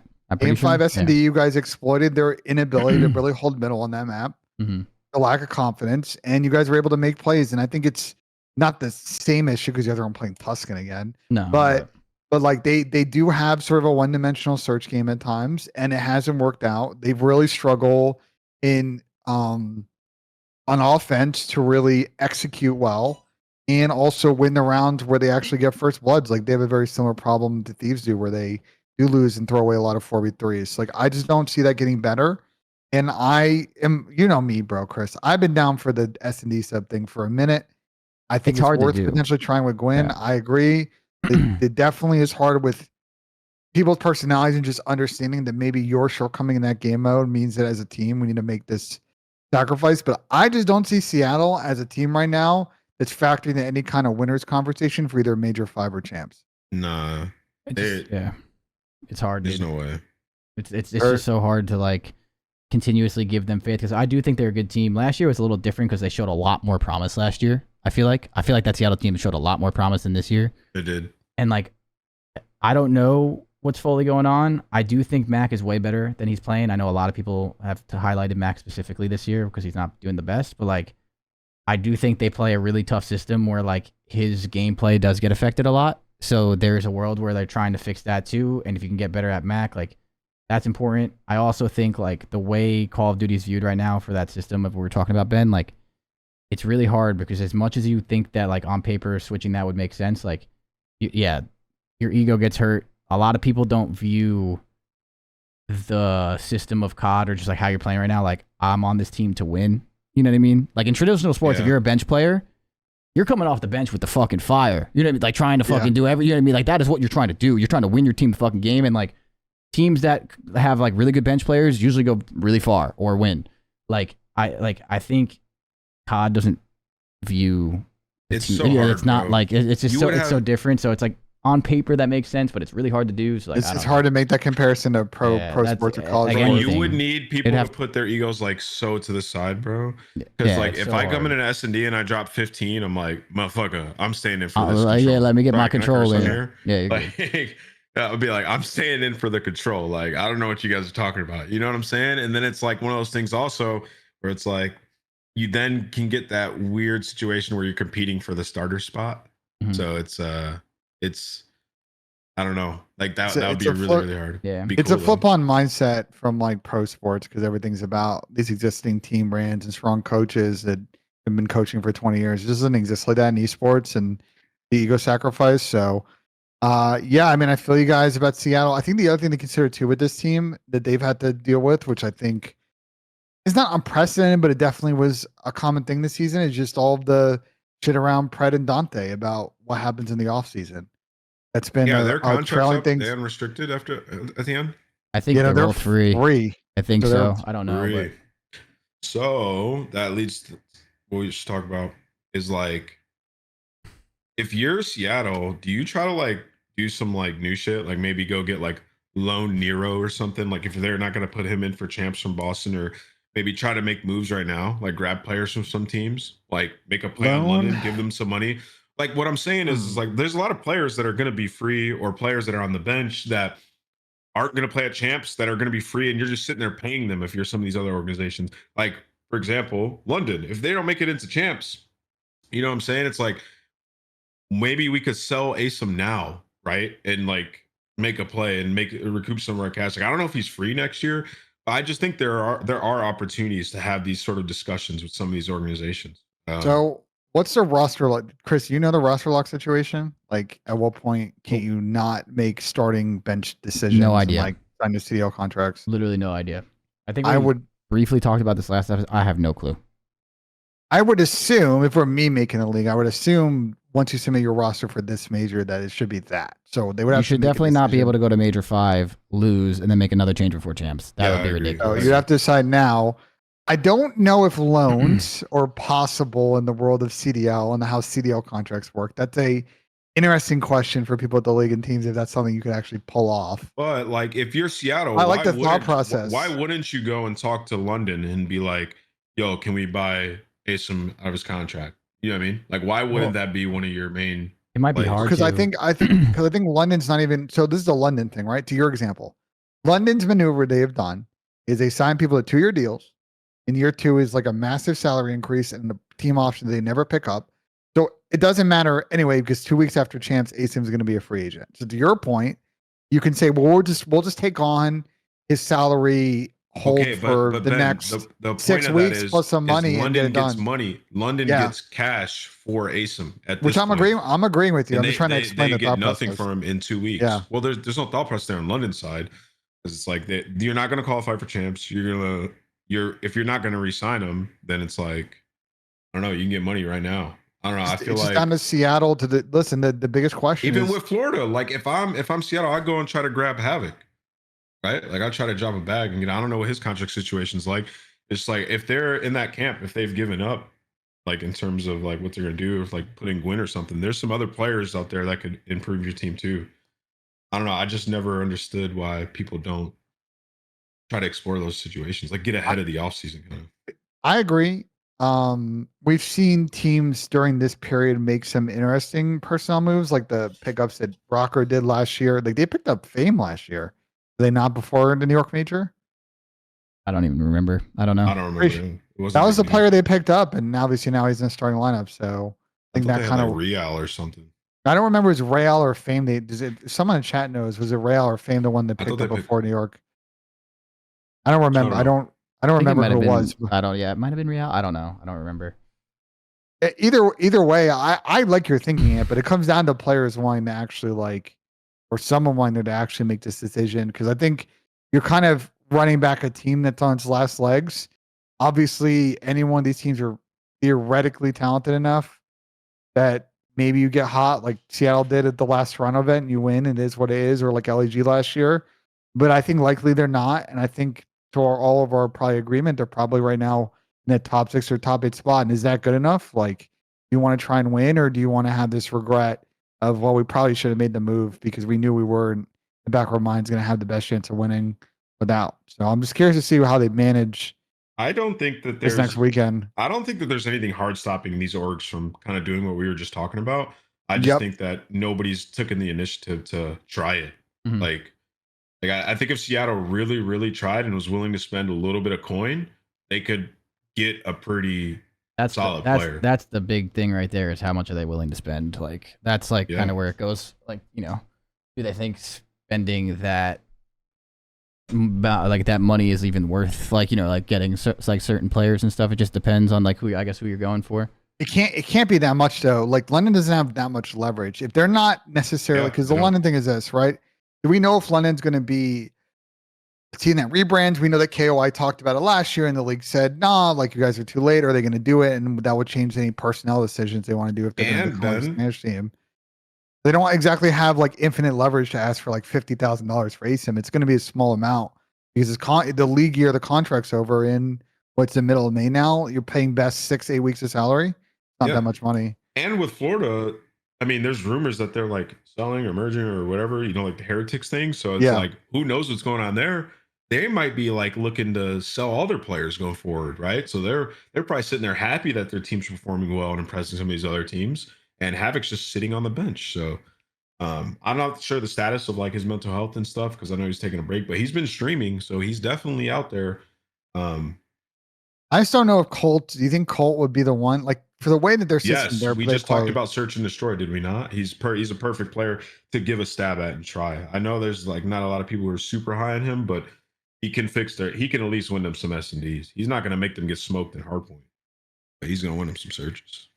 Well, we'll see if Seattle thinks about making a change to begin with. I also think Wynn's pretty good from what I've seen in challengers, and I think it's if you're going to make the roster change conversation, Wynn has been like really good in S&D so far this elite split, and he's been grinding S&D8. So I like that potential option to go down the route, but it starts with Seattle wanting to make a change, and I think likely is they're just going to keep running this team, and if they win, they win. If they don't, then this team's going to be one of the big key players in the offseason as far as what Dante and Pred do.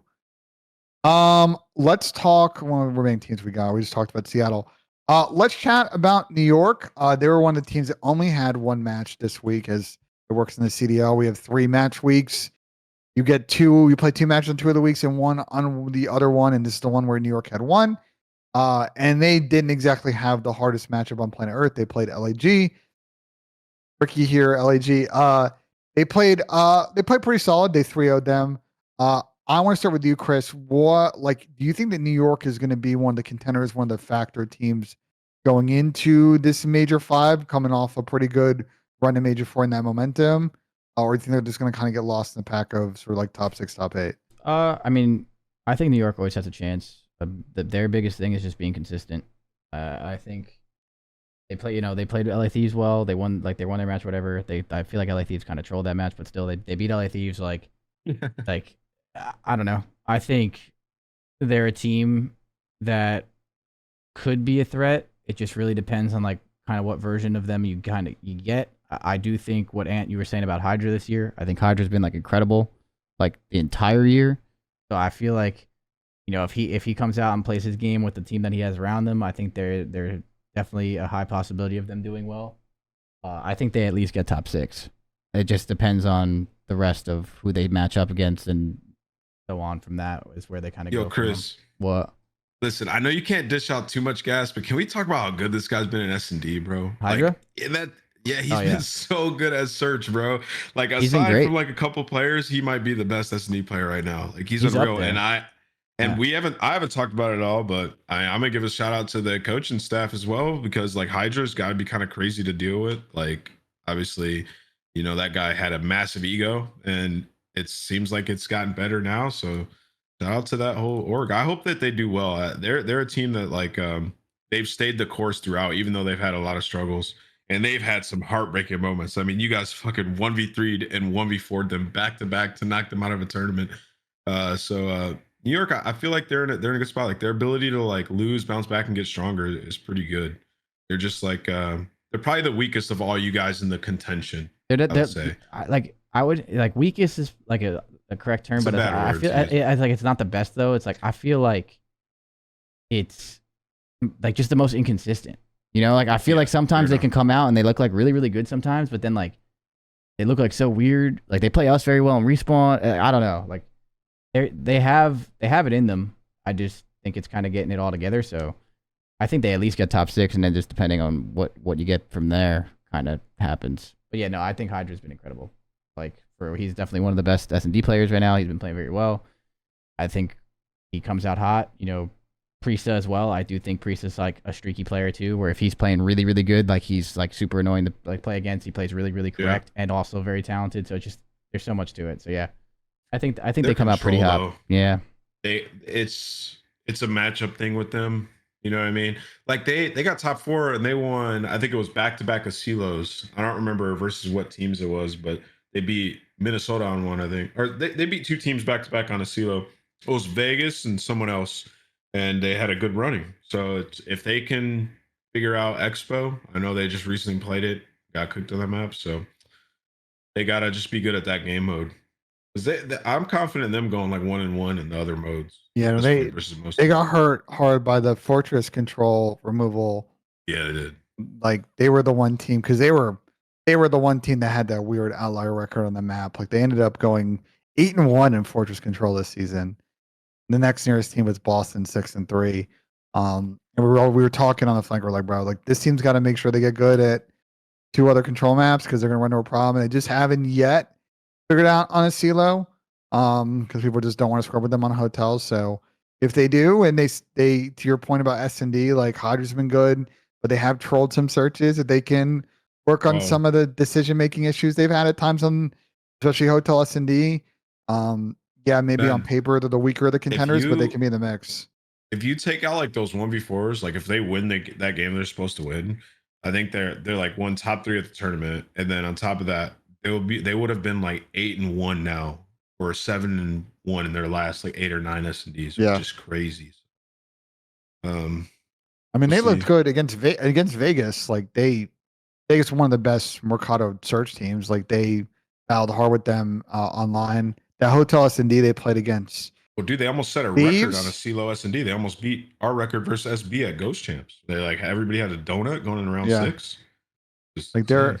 there's a lot of really good potential with this New York team, and they got stuck in the middle of the season of being like in this sort of day-to-day issue. We had New York players like come on the flank, and they talked about how they just felt like you just didn't know on a given day what version of the team was going to show up. Now it seems like since they found something after that loss to OpTic at the major, and maybe even before that, because I think they were playing pretty good online at Major 4, and they've just been on this run. So they could be one of the teams, if you're not paying attention right now, you're going to see them at Major 5, and they might surprise you and make a deep run into the weekend, and be in a really good spot going into champs. So I wanted to tip this New York team because they hit the valley and they could have folded, and this team figured it out, and now they're back in the mix. Doesn't matter though, Ben, because Boston's winning champs. So well, let's talk about Boston. Let's talk about Boston because I don't know what to think about this team, man. I want to start with you, Ant. Like they went 1-1 this week. They had one good win. They had a loss to Seattle. I don't know what to think about this Boston team. Like what's your assessment of the squad? I feel like people have been looking at Boston the wrong way since they've got brought into the league. They came in last. They don't have like the superstar players of Call of Duty's past to build around. And it's like they've made some incredible moves. Their system from academy to their main team is fantastic. They're breeding great talent, and it's a good problem to have. They have a big roster of a lot of people who can do damage in this league, and they've been looking at trying to make the right team. They've had great online splits and performances throughout the season, and obviously the last major didn't go the way that they wanted to, but it was a risk. And now you bring Vivid back in, which I think was the right move.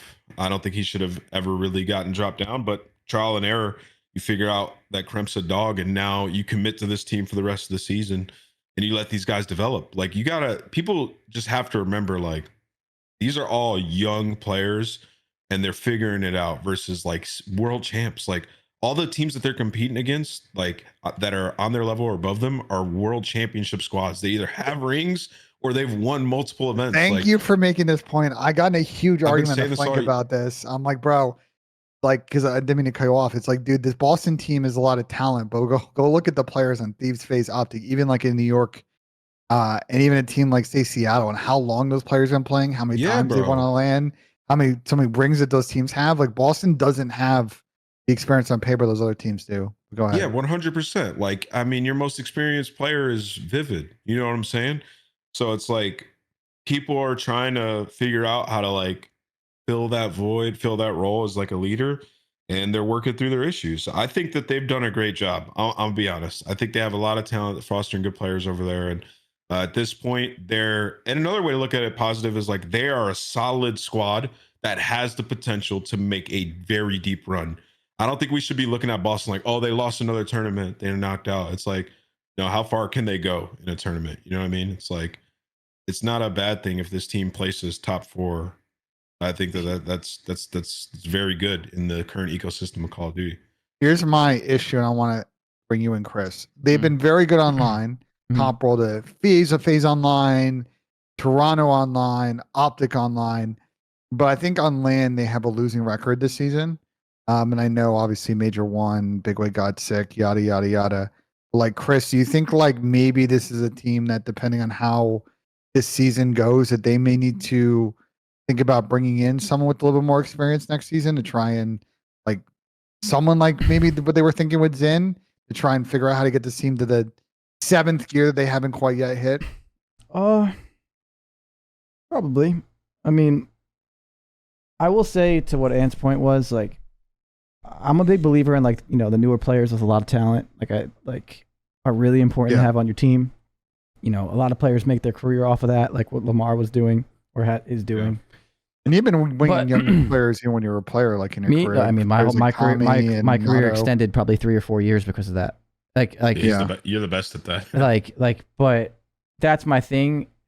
What we just said, like Lamar was doing, like he's bringing these players and Lamar is there to help them like get better and like form a system that like he thinks is a consistent style. Like it might be worth the look at doing that. I do think their coaching staff is really good, but I will say, being a coach myself, at the end of the day, when that match starts, that your experience as a player, coach, staff, anything goes, out the not out the window, but like it's not there. Like you're not there to talk to them while they're playing.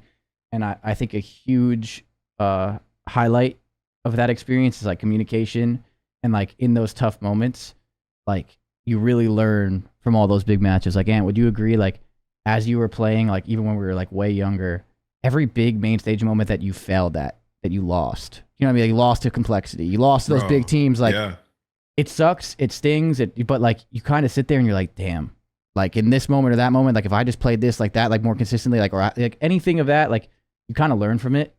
So and like there's a big world where like I could even speak personally, like my communication got way better throughout like the years of like focusing on like making sure everyone's watching stuff and all like that. So I think it could help them. I don't think their recipe right now, unless something changes, is going to like take them to that next gear. And they do have a lot of talent, so maybe having someone that kind of leads them around more in that sense could help them a lot. Like I don't really know. Like so it definitely could hurt.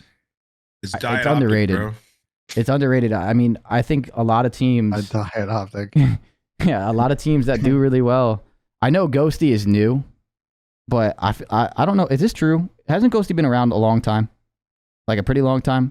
But Dan was playing like college COD, like. But he's been playing for a long time. He's just never been a pro. Is that true? That guy's Someone unique, told me though. this. Like we can't compare him. Like people can go grab a guy like that. Like, no. An 18, 19-year-old or 20-year-old that can come in and like command the troops is hella unique. But Dan's come into a team where he said, bro, think of the team Dan has. Oh, that's a long time, man. Bro, Collar's got a ring. That's not my point, though. Ant's won in 2 different games. Like even for there are shortcomings and experience that Dan has, like other people on the team have it. No, yeah, but I agree with Ant's point that Dan's a little unique though. He is unique, but my point is like, even him joining OpTic, like a player like that like I think he does a lot of their communication. I think he not like maybe leadership in game, like in game leadership. I'm not talking about like practice leadership, like in game leadership. Like I think he has a very big. I think he has a very big he is a very big reason why that team has gotten so good is because of like the way he communicates. He kind of takes a back seat to some of those guys. Not edge at him at all. They're the best. Like Shotzi Hook and Daz. Like he lets them do their thing, and he's a really really good teammate. And I think that is a big reason why they got so consistent. Like I think having that on any team will always help you. And I do feel like Boston kind of misses that. Like I'm not saying Wake or Beans are bad teammates, but I do think they're both like that player that you kind of rely on to like more or less tunnel and slay out and like do their thing. So it's like that could definitely be something that could help a lot, because I feel like Ghosty is not a world champion experience kind of player, but I do think like he even brings that to a bunch of experienced players that run around. So like I don't know, I think he helps out a lot. I think a player like that could help out a lot for Boston in general. I agree with that take. I just think like you just have to, like, if you're a GM and like a team, you just have to like decide what route you're gonna go. Yeah. And it's like with Boston, it's like maybe we can just wait and allow these guys to get to the point where we want them to get to, rather than to counter that. So yes, to a degree. I don't know these players personally. I don't really like, focus on Boston listenings all the time. So I'm not sure like how practice and everything goes. You can wait for that to happen, and that experience will always help. I think a sub player, no matter how much experience a sub player has, it's very hard to be like a vocal leader in game while being a sub. I think that is a very, very hard thing to do. I don't think there's many people that can do that because of the role that you're doing as a sub. And it's like, do you think that like Wake or Beans hypothetically can become that veteran vocal like leader? Like a lot of people's communication, I don't know, gets better over time to a degree. I don't think you can just all of a sudden flip a switch. Like that's my thing. I don't know. It would probably have to be Beans. Although I had an extended conversation with the coaches and like with Zed and Dens about this, and contrary to what people think, like Wake is actually super outspoken, I guess, in practice and like the most willing to try stuff is what I'm told. Yeah. So maybe it can be him. But is that like in practice though? That's my point. Like it's not about like, oh, we need to do this and go over the VODs. Like that's really important. But that's what a coach can do that. I can do that. I can sit down with you in VODs right now and be like, yo, listen, like when you spawn here, do like all this stuff. But when the game starts on the stage, in the main stage, and you're in a breaking scenario, who's telling you to everyone wait for a second? Like any of those comms. I'm watching this. They're all spawning here. I'm watching this. Everyone make sure you're watching this. Is this open? Is that open? Like all that stuff, like that comes to fruition. Tracking kills.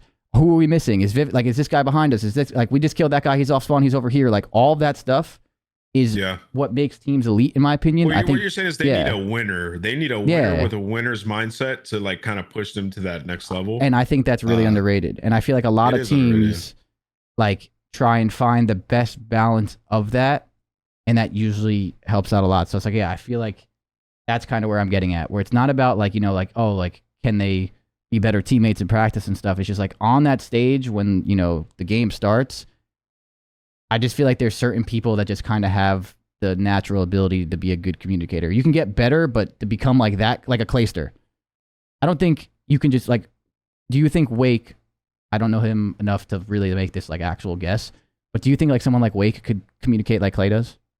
Well, I don't know. Like it's hard because when you would look at like you would look at like Toronto on the current roster and have that same question about them if they hadn't had the experience in championships they had prior, right? So it's for sure.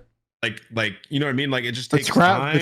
But Scrap is super vocal when you watch Toronto play. Like, bro, all the things you're talking about, Chris. If you listen to Toronto listening, he sounds pretty competent in that sense. Shot calls sometimes, and like maybe they're very unified. Maybe he's always been that way. And some people just have that. To be Beans or Wake. Yeah, some people just have it. Yeah. It's just one of those things, though. It's like it's hard for them, and like because if you're Boston, it's like it has to be the right person. Like the right player, right? Like there has to be a top tier talent player who's unrestricted. It's like, I want to play with Boston. You know what I mean? And they'll give them the right amount of cash. So I think until that person comes along, maybe you roll with this. Cause there's just some things that like either player, because you would swap out like the ARs, right? Like you said, it's hard for a sub to do it. So it'd be like Beans or Wake. And like Wake's a crazy slayer and Beans is very good at S&D. And, you know, I could see glimpses of greatness within him. So it'd be very tough. Like it'd have to be the right guy. So because it's not an easy thing. Chris, Chris, would you agree? If you were to just sub out an SMG on that team, like it doesn't make them incredibly better. Because like you said, it's either going to come with experience or the right player who's like has the winning mindset to come in there. I think there are two changes away. Vivid, as far as I know, is a free agent this summer. So they can go in a different direction this year. Everybody from Thieves is a free agent, but like a player like Kismet's eventually a free agent this summer, as far as I know. So like, if you're Boston, you might get an opportunity to bring in potentially an upgrade the SMG level. And then I think it's really about Ben Beans. Do you want to let Ben develop into that guy, or do you want to chase someone like Clayster that you were thinking about the season prior and see if you bring him in, set a culture, and maybe that's what gets you to the next level? I think Boston is going to be a team we'll talk about a lot in the offseason because they can go in about 3 or 4 different ways for the express goal of like, okay, you've come in the league, you bought this spot, you've been stable for 2 years. They're going to make champs both years. They've been a top 6, top 8 team both years. That's typical, but they got to win a chip. What changes do you make now to get that done? I don't know. They could end up making a change and being like one of the worst teams in the league. It's so hard. No disrespect to Clay, because I think Clay's a monster. He's one of my best friends. Talk to him every day. But like, if you replace Beans with Clay, and then Clay's just like, Clay can be up and down sometimes. It could be an ugly squad. Like you know what I mean? Like if he doesn't figure out how to how to command those troops properly, like they could end up just getting way worse. You could lose sort of like the just flashy, fast-paced respawn prowess that you have. So they have a tough tough decision. That depends on how much you have faith in like their explosive players as well as like how good of teammates they are. I just don't know these guys enough. But like, yeah, no, like that could go wrong, but that can also go like really right, depending. It could, yeah. Like, you know what I mean? Like that's like where it's just weird because it's hard to say, like, you know, say you use Beans as an example, Ben.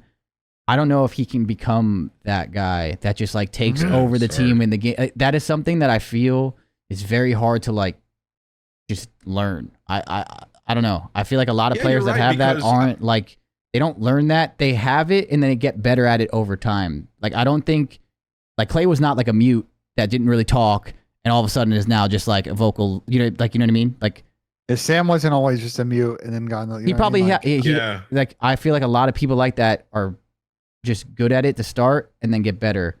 Like, I don't think Abizi, he's a sub, but like, I don't think Abizi's going to be a vocal leader that just takes over teams. Like, you know what I mean? Like, he's much more like in the action. Like, he's a bad example. He's a sub, but like, I'm trying to find like anyone. Like, it's just like certain people have it and certain people don't, and then they get better at it over time and they become like that. It takes away from your gameplay. If yeah, no, it does a lot. Like, Vance does it, and he probably struggles a lot because of that. I guarantee you that probably hurts him a lot. Like, so yeah, I don't know. I just think S&D's different. It's good in chat. Were you worked on it like Tommy and Dylan are a good example. S&D is not in-game leadership. That's just that's to say, hey, let's do our A strat.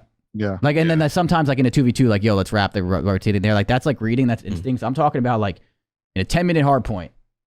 You know, can you track kills? It's getting mixy. It's going crazy. Like, that communication is incredibly underrated. And I feel like almost every team that ends up winning, like, usually has a good amount of that. And like, the experience with it all comes with their subs and stuff too. But I do think having that guy, trying to find the best individual that is like the most talented individual that can also do that is like the recipe of doing that. Honestly, I think Dan's really good at it too. I mean, I think Dan's been playing pretty fucking well. And then also doing that, which is impressive. And then obviously having really good talent around you is usually how you kind of get that to go perfect. But yeah.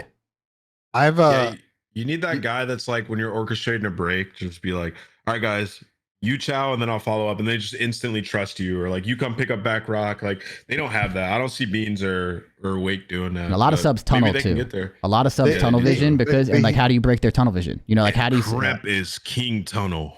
Yeah. I'm gonna be honest. And playing with players like that is just like, you gotta be like, yo, like, come back. We're doing this. We're breaking from the left. Let's set up the pinch, or like, make sure you pinch off the old. Like, some players just like have it where like they just see red, bro, and like they're supposed to pinch off the old. You've gone over it on VOD a bunch of times, and then they don't pinch off the old. You're like, what the fuck? Well, I mean, I'll be honest. If you guys don't win champs, then like Slasher goes to Boston.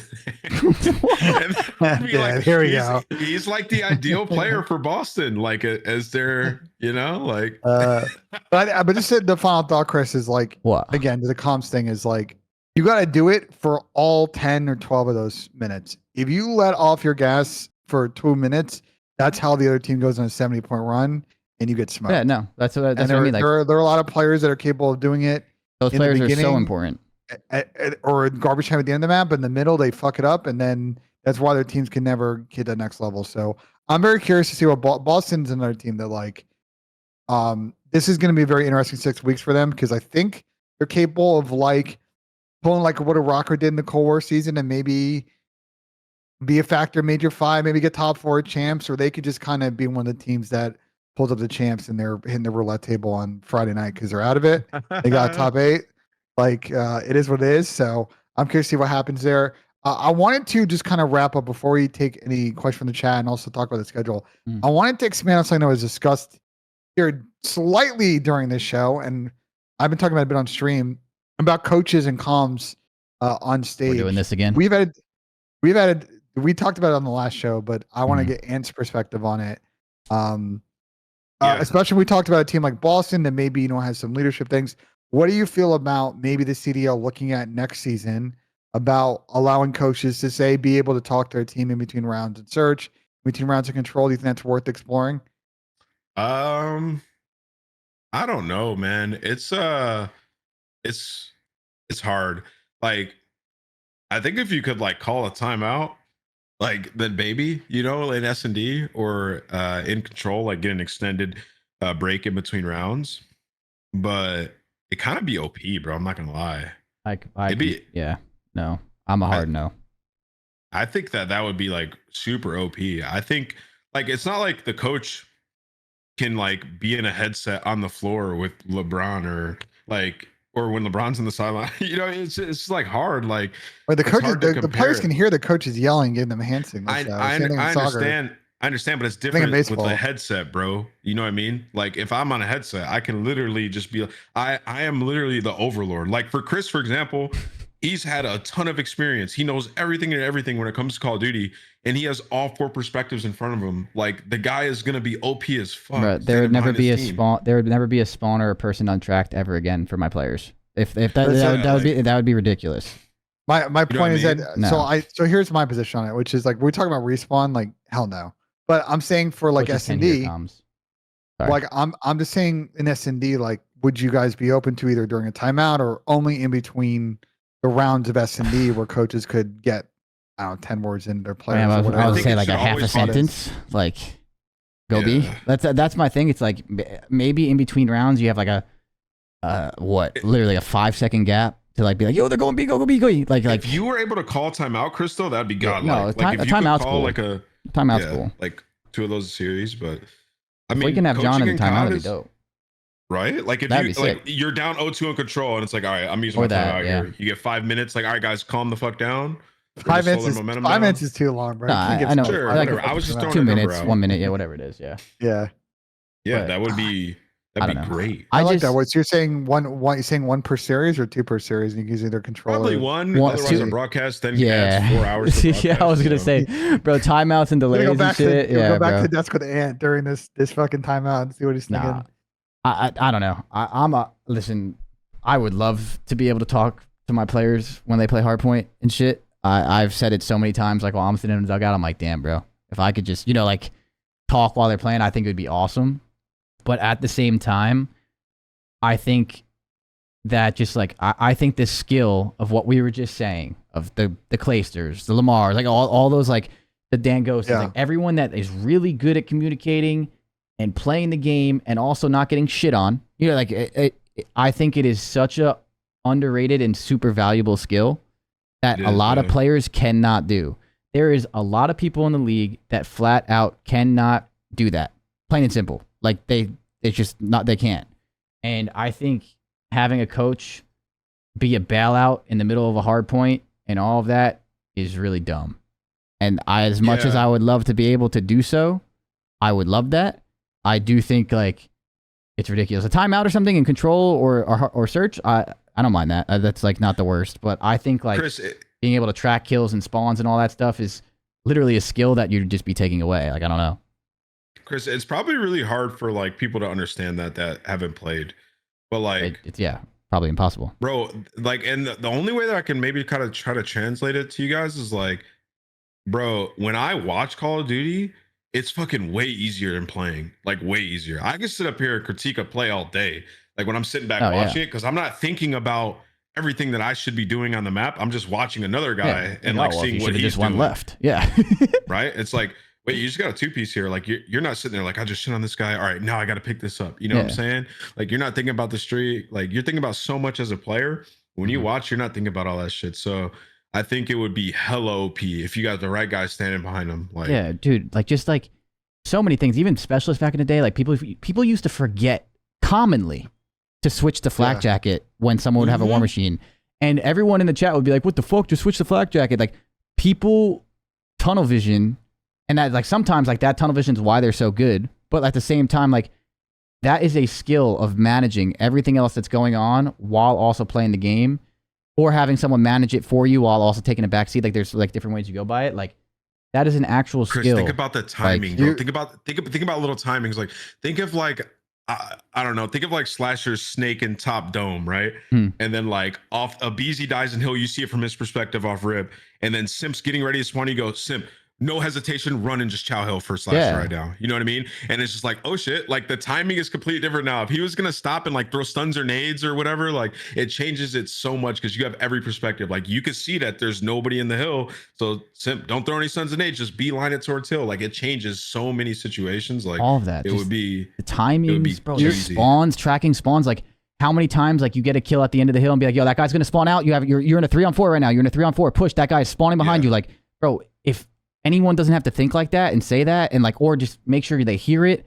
like that shit's like crazy important. Or like, you know, Abizi, for example, Tyler's pushed up by himself. Like, yo, Tyler, wait, Tyler, wait for a second. Oh, you have Austin right behind you.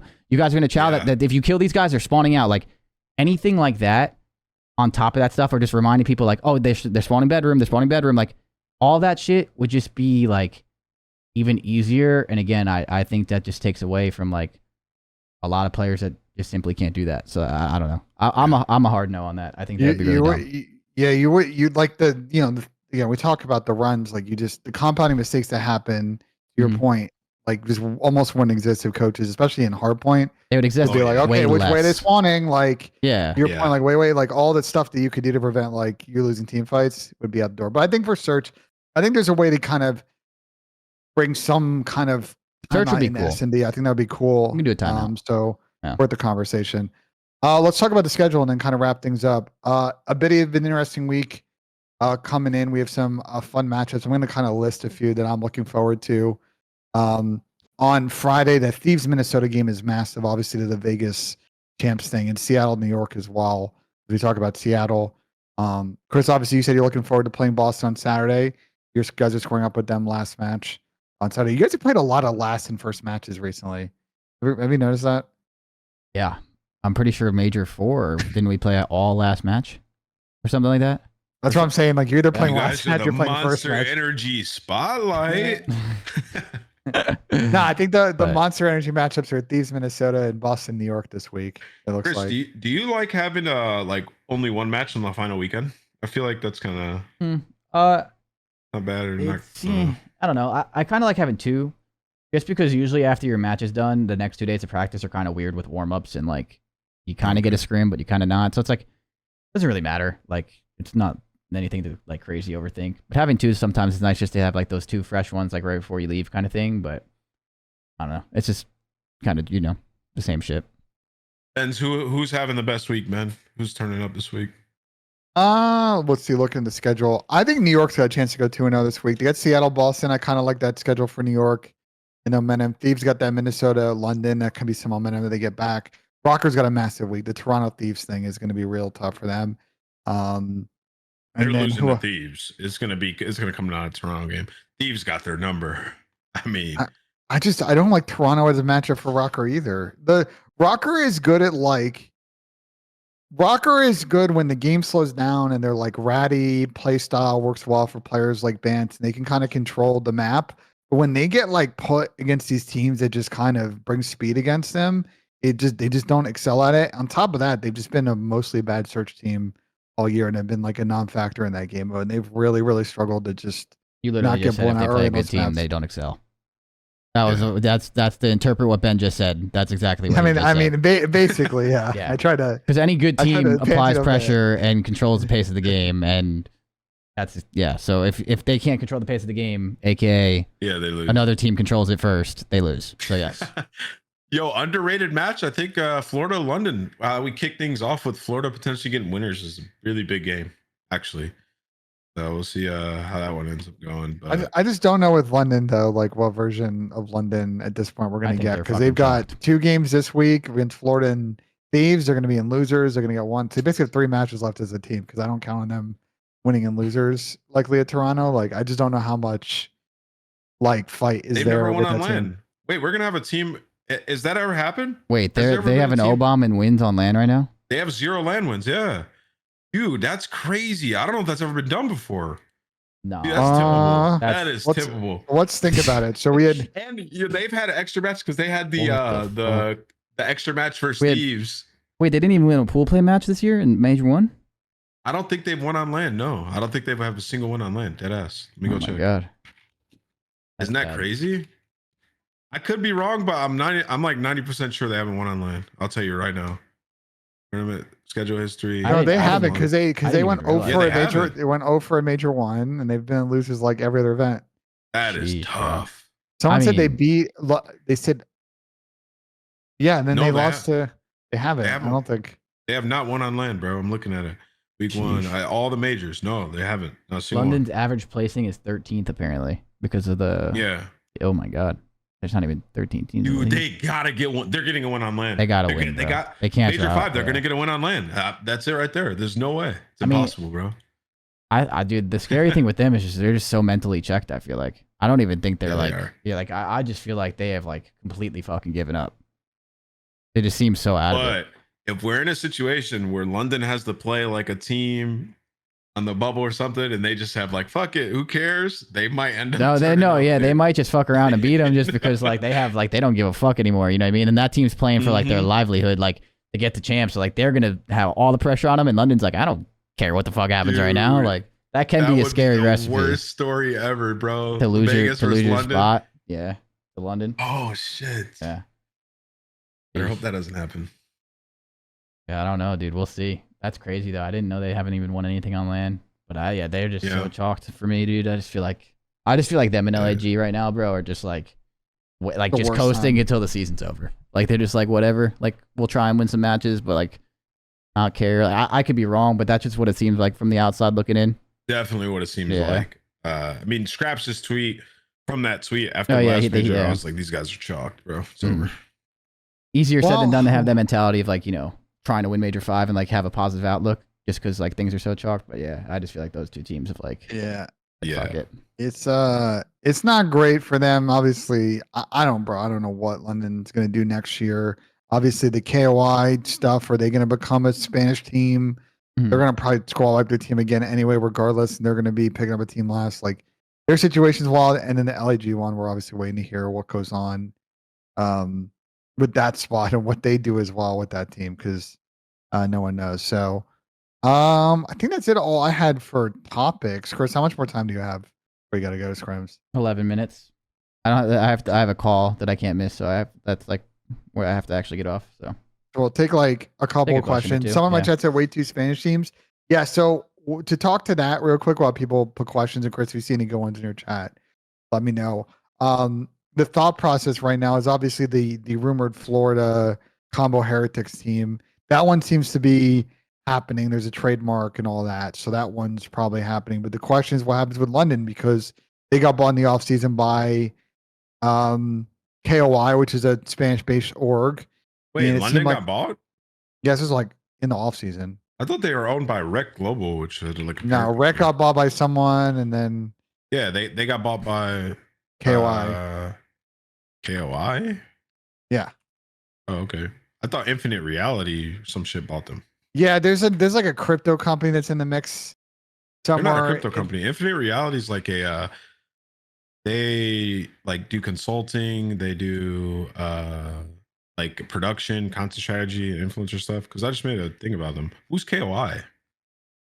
KOI is eBuy's org. No. Okay. So I think the way it went down was like I think Rect and KOI like JV'd, and then Infinite Reality bought them.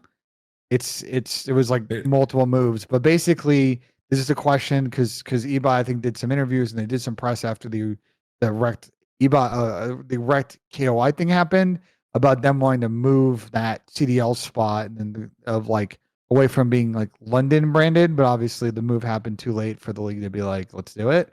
This is a question of now, are they going to do it at this point in the year? Are they going to keep it as London? I think that's not a answered Wait, question. Ben, are you sure KOI bought them or did they buy Rogue?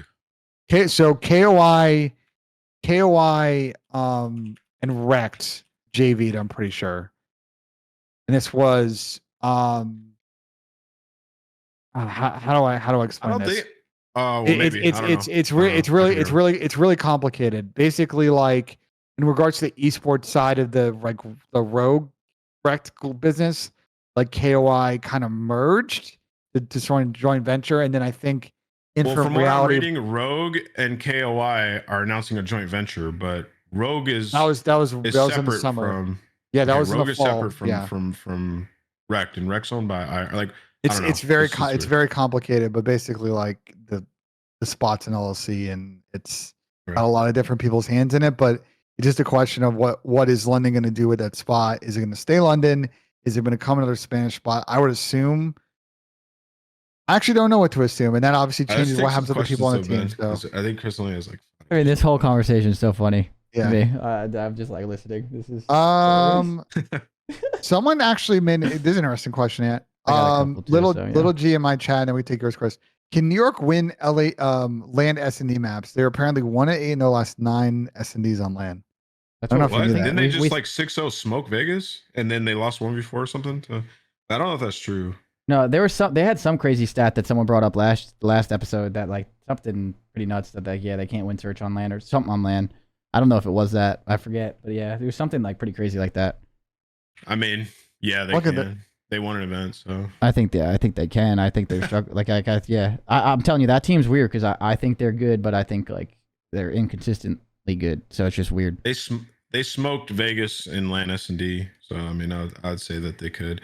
And then versus you guys, they had really good search performance at least. They basically beat us at S&D until Tyler did what he did. Yeah. And you and Vegas are the 2 best S&D teams. So I think the answer to that question is yeah. Yeah, I don't think it's like a Seattle, like where it's like they just look miserable. Yeah, like where it's just like they have like look like they have like no hope for a little bit. I know Seattle's gotten slightly better, but I was saying like when Seattle's going through that rut, like people were just like, "Yo, are they ever going to win one?" kind of thing. Like it just looks like so tough. So yeah, for New York's just been getting better at S&D. They've just like I give they them were more bad faith. and then yeah. I have a question. It's been a big topic on Reddit recently, but what's the take on Scrappy versus Ghost of Rookie of the Year? What do you guys think? I think I don't know. Like it. Well, I'll give my opinion. I think Scrap has an edge, obviously, just because the individual performance. He's been unreal. Obviously, it's hard because like you want to take into account what Ghosty has also done for the team, but also Toronto beat OpTic in a final with both of them playing in it.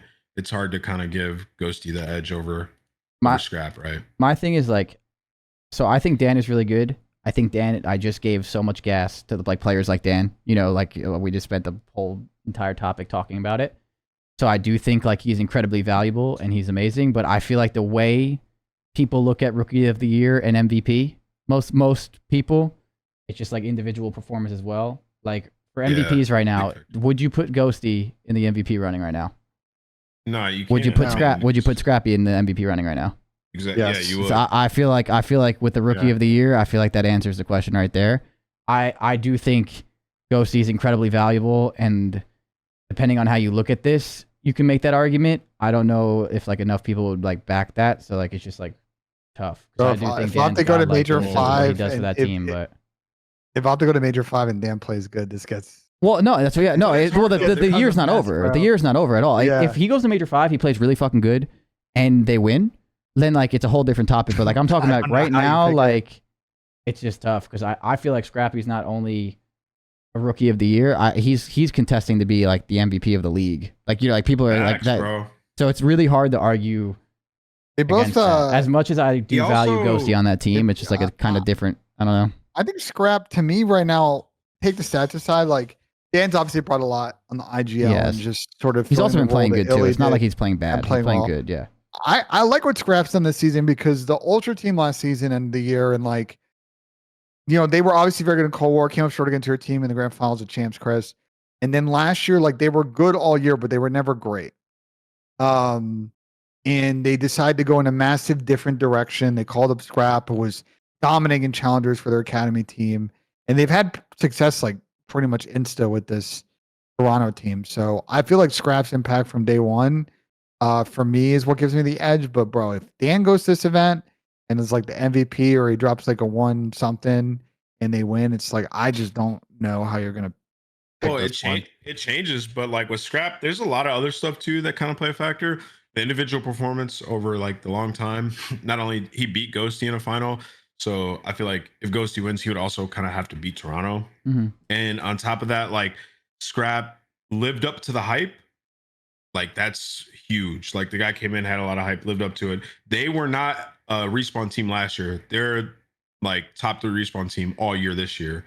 And like with this Toronto team, he is the guy. Like on the OpTic team, like Ghosty's really good, nasty, but he's not the guy, right?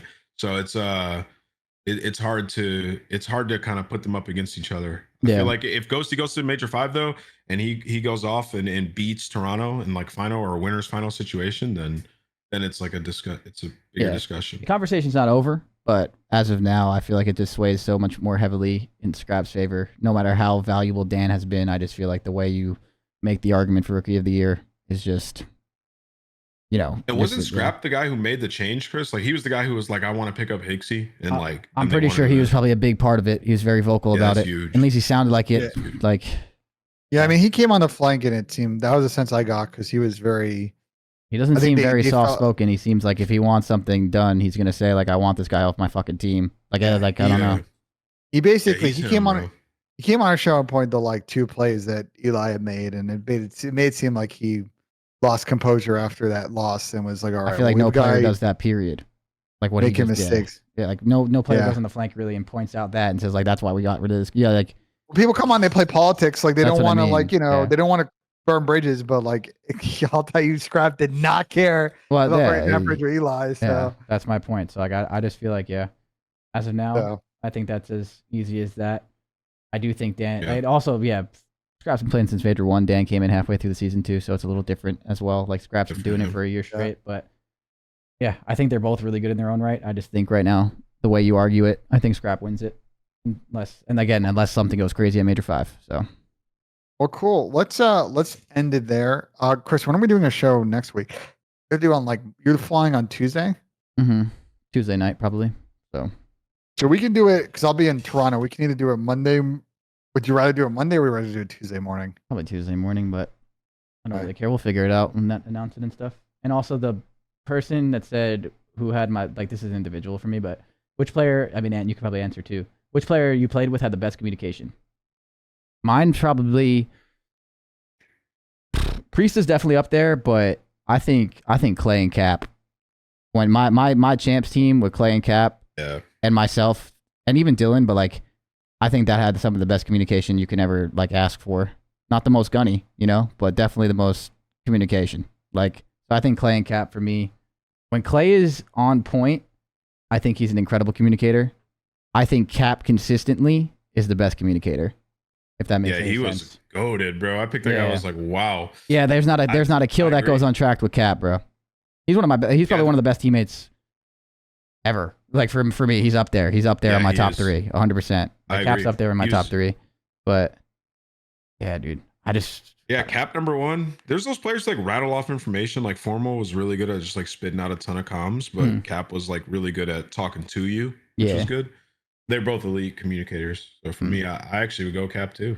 I think there's just like when you play with Cap, there's just not a kill that goes untracked, not a spawn that goes untracked, and he's consistent. Like I think Clay is very fucking good at that too.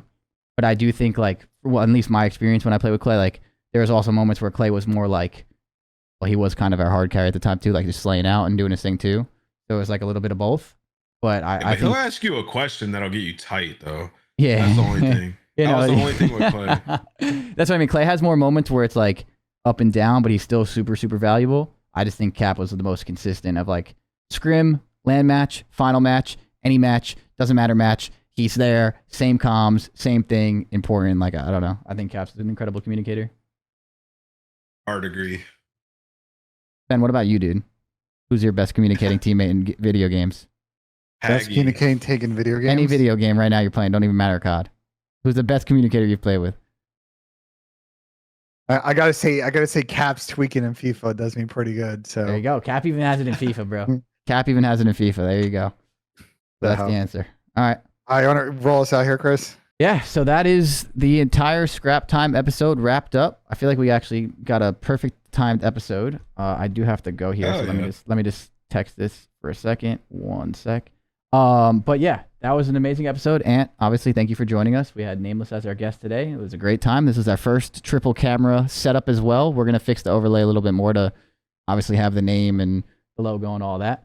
But I appreciate everyone in the chats or all chats asking us good questions, everyone in the YouTube comments, and everyone that's been supporting the podcast and saying good things about it. We appreciate you guys.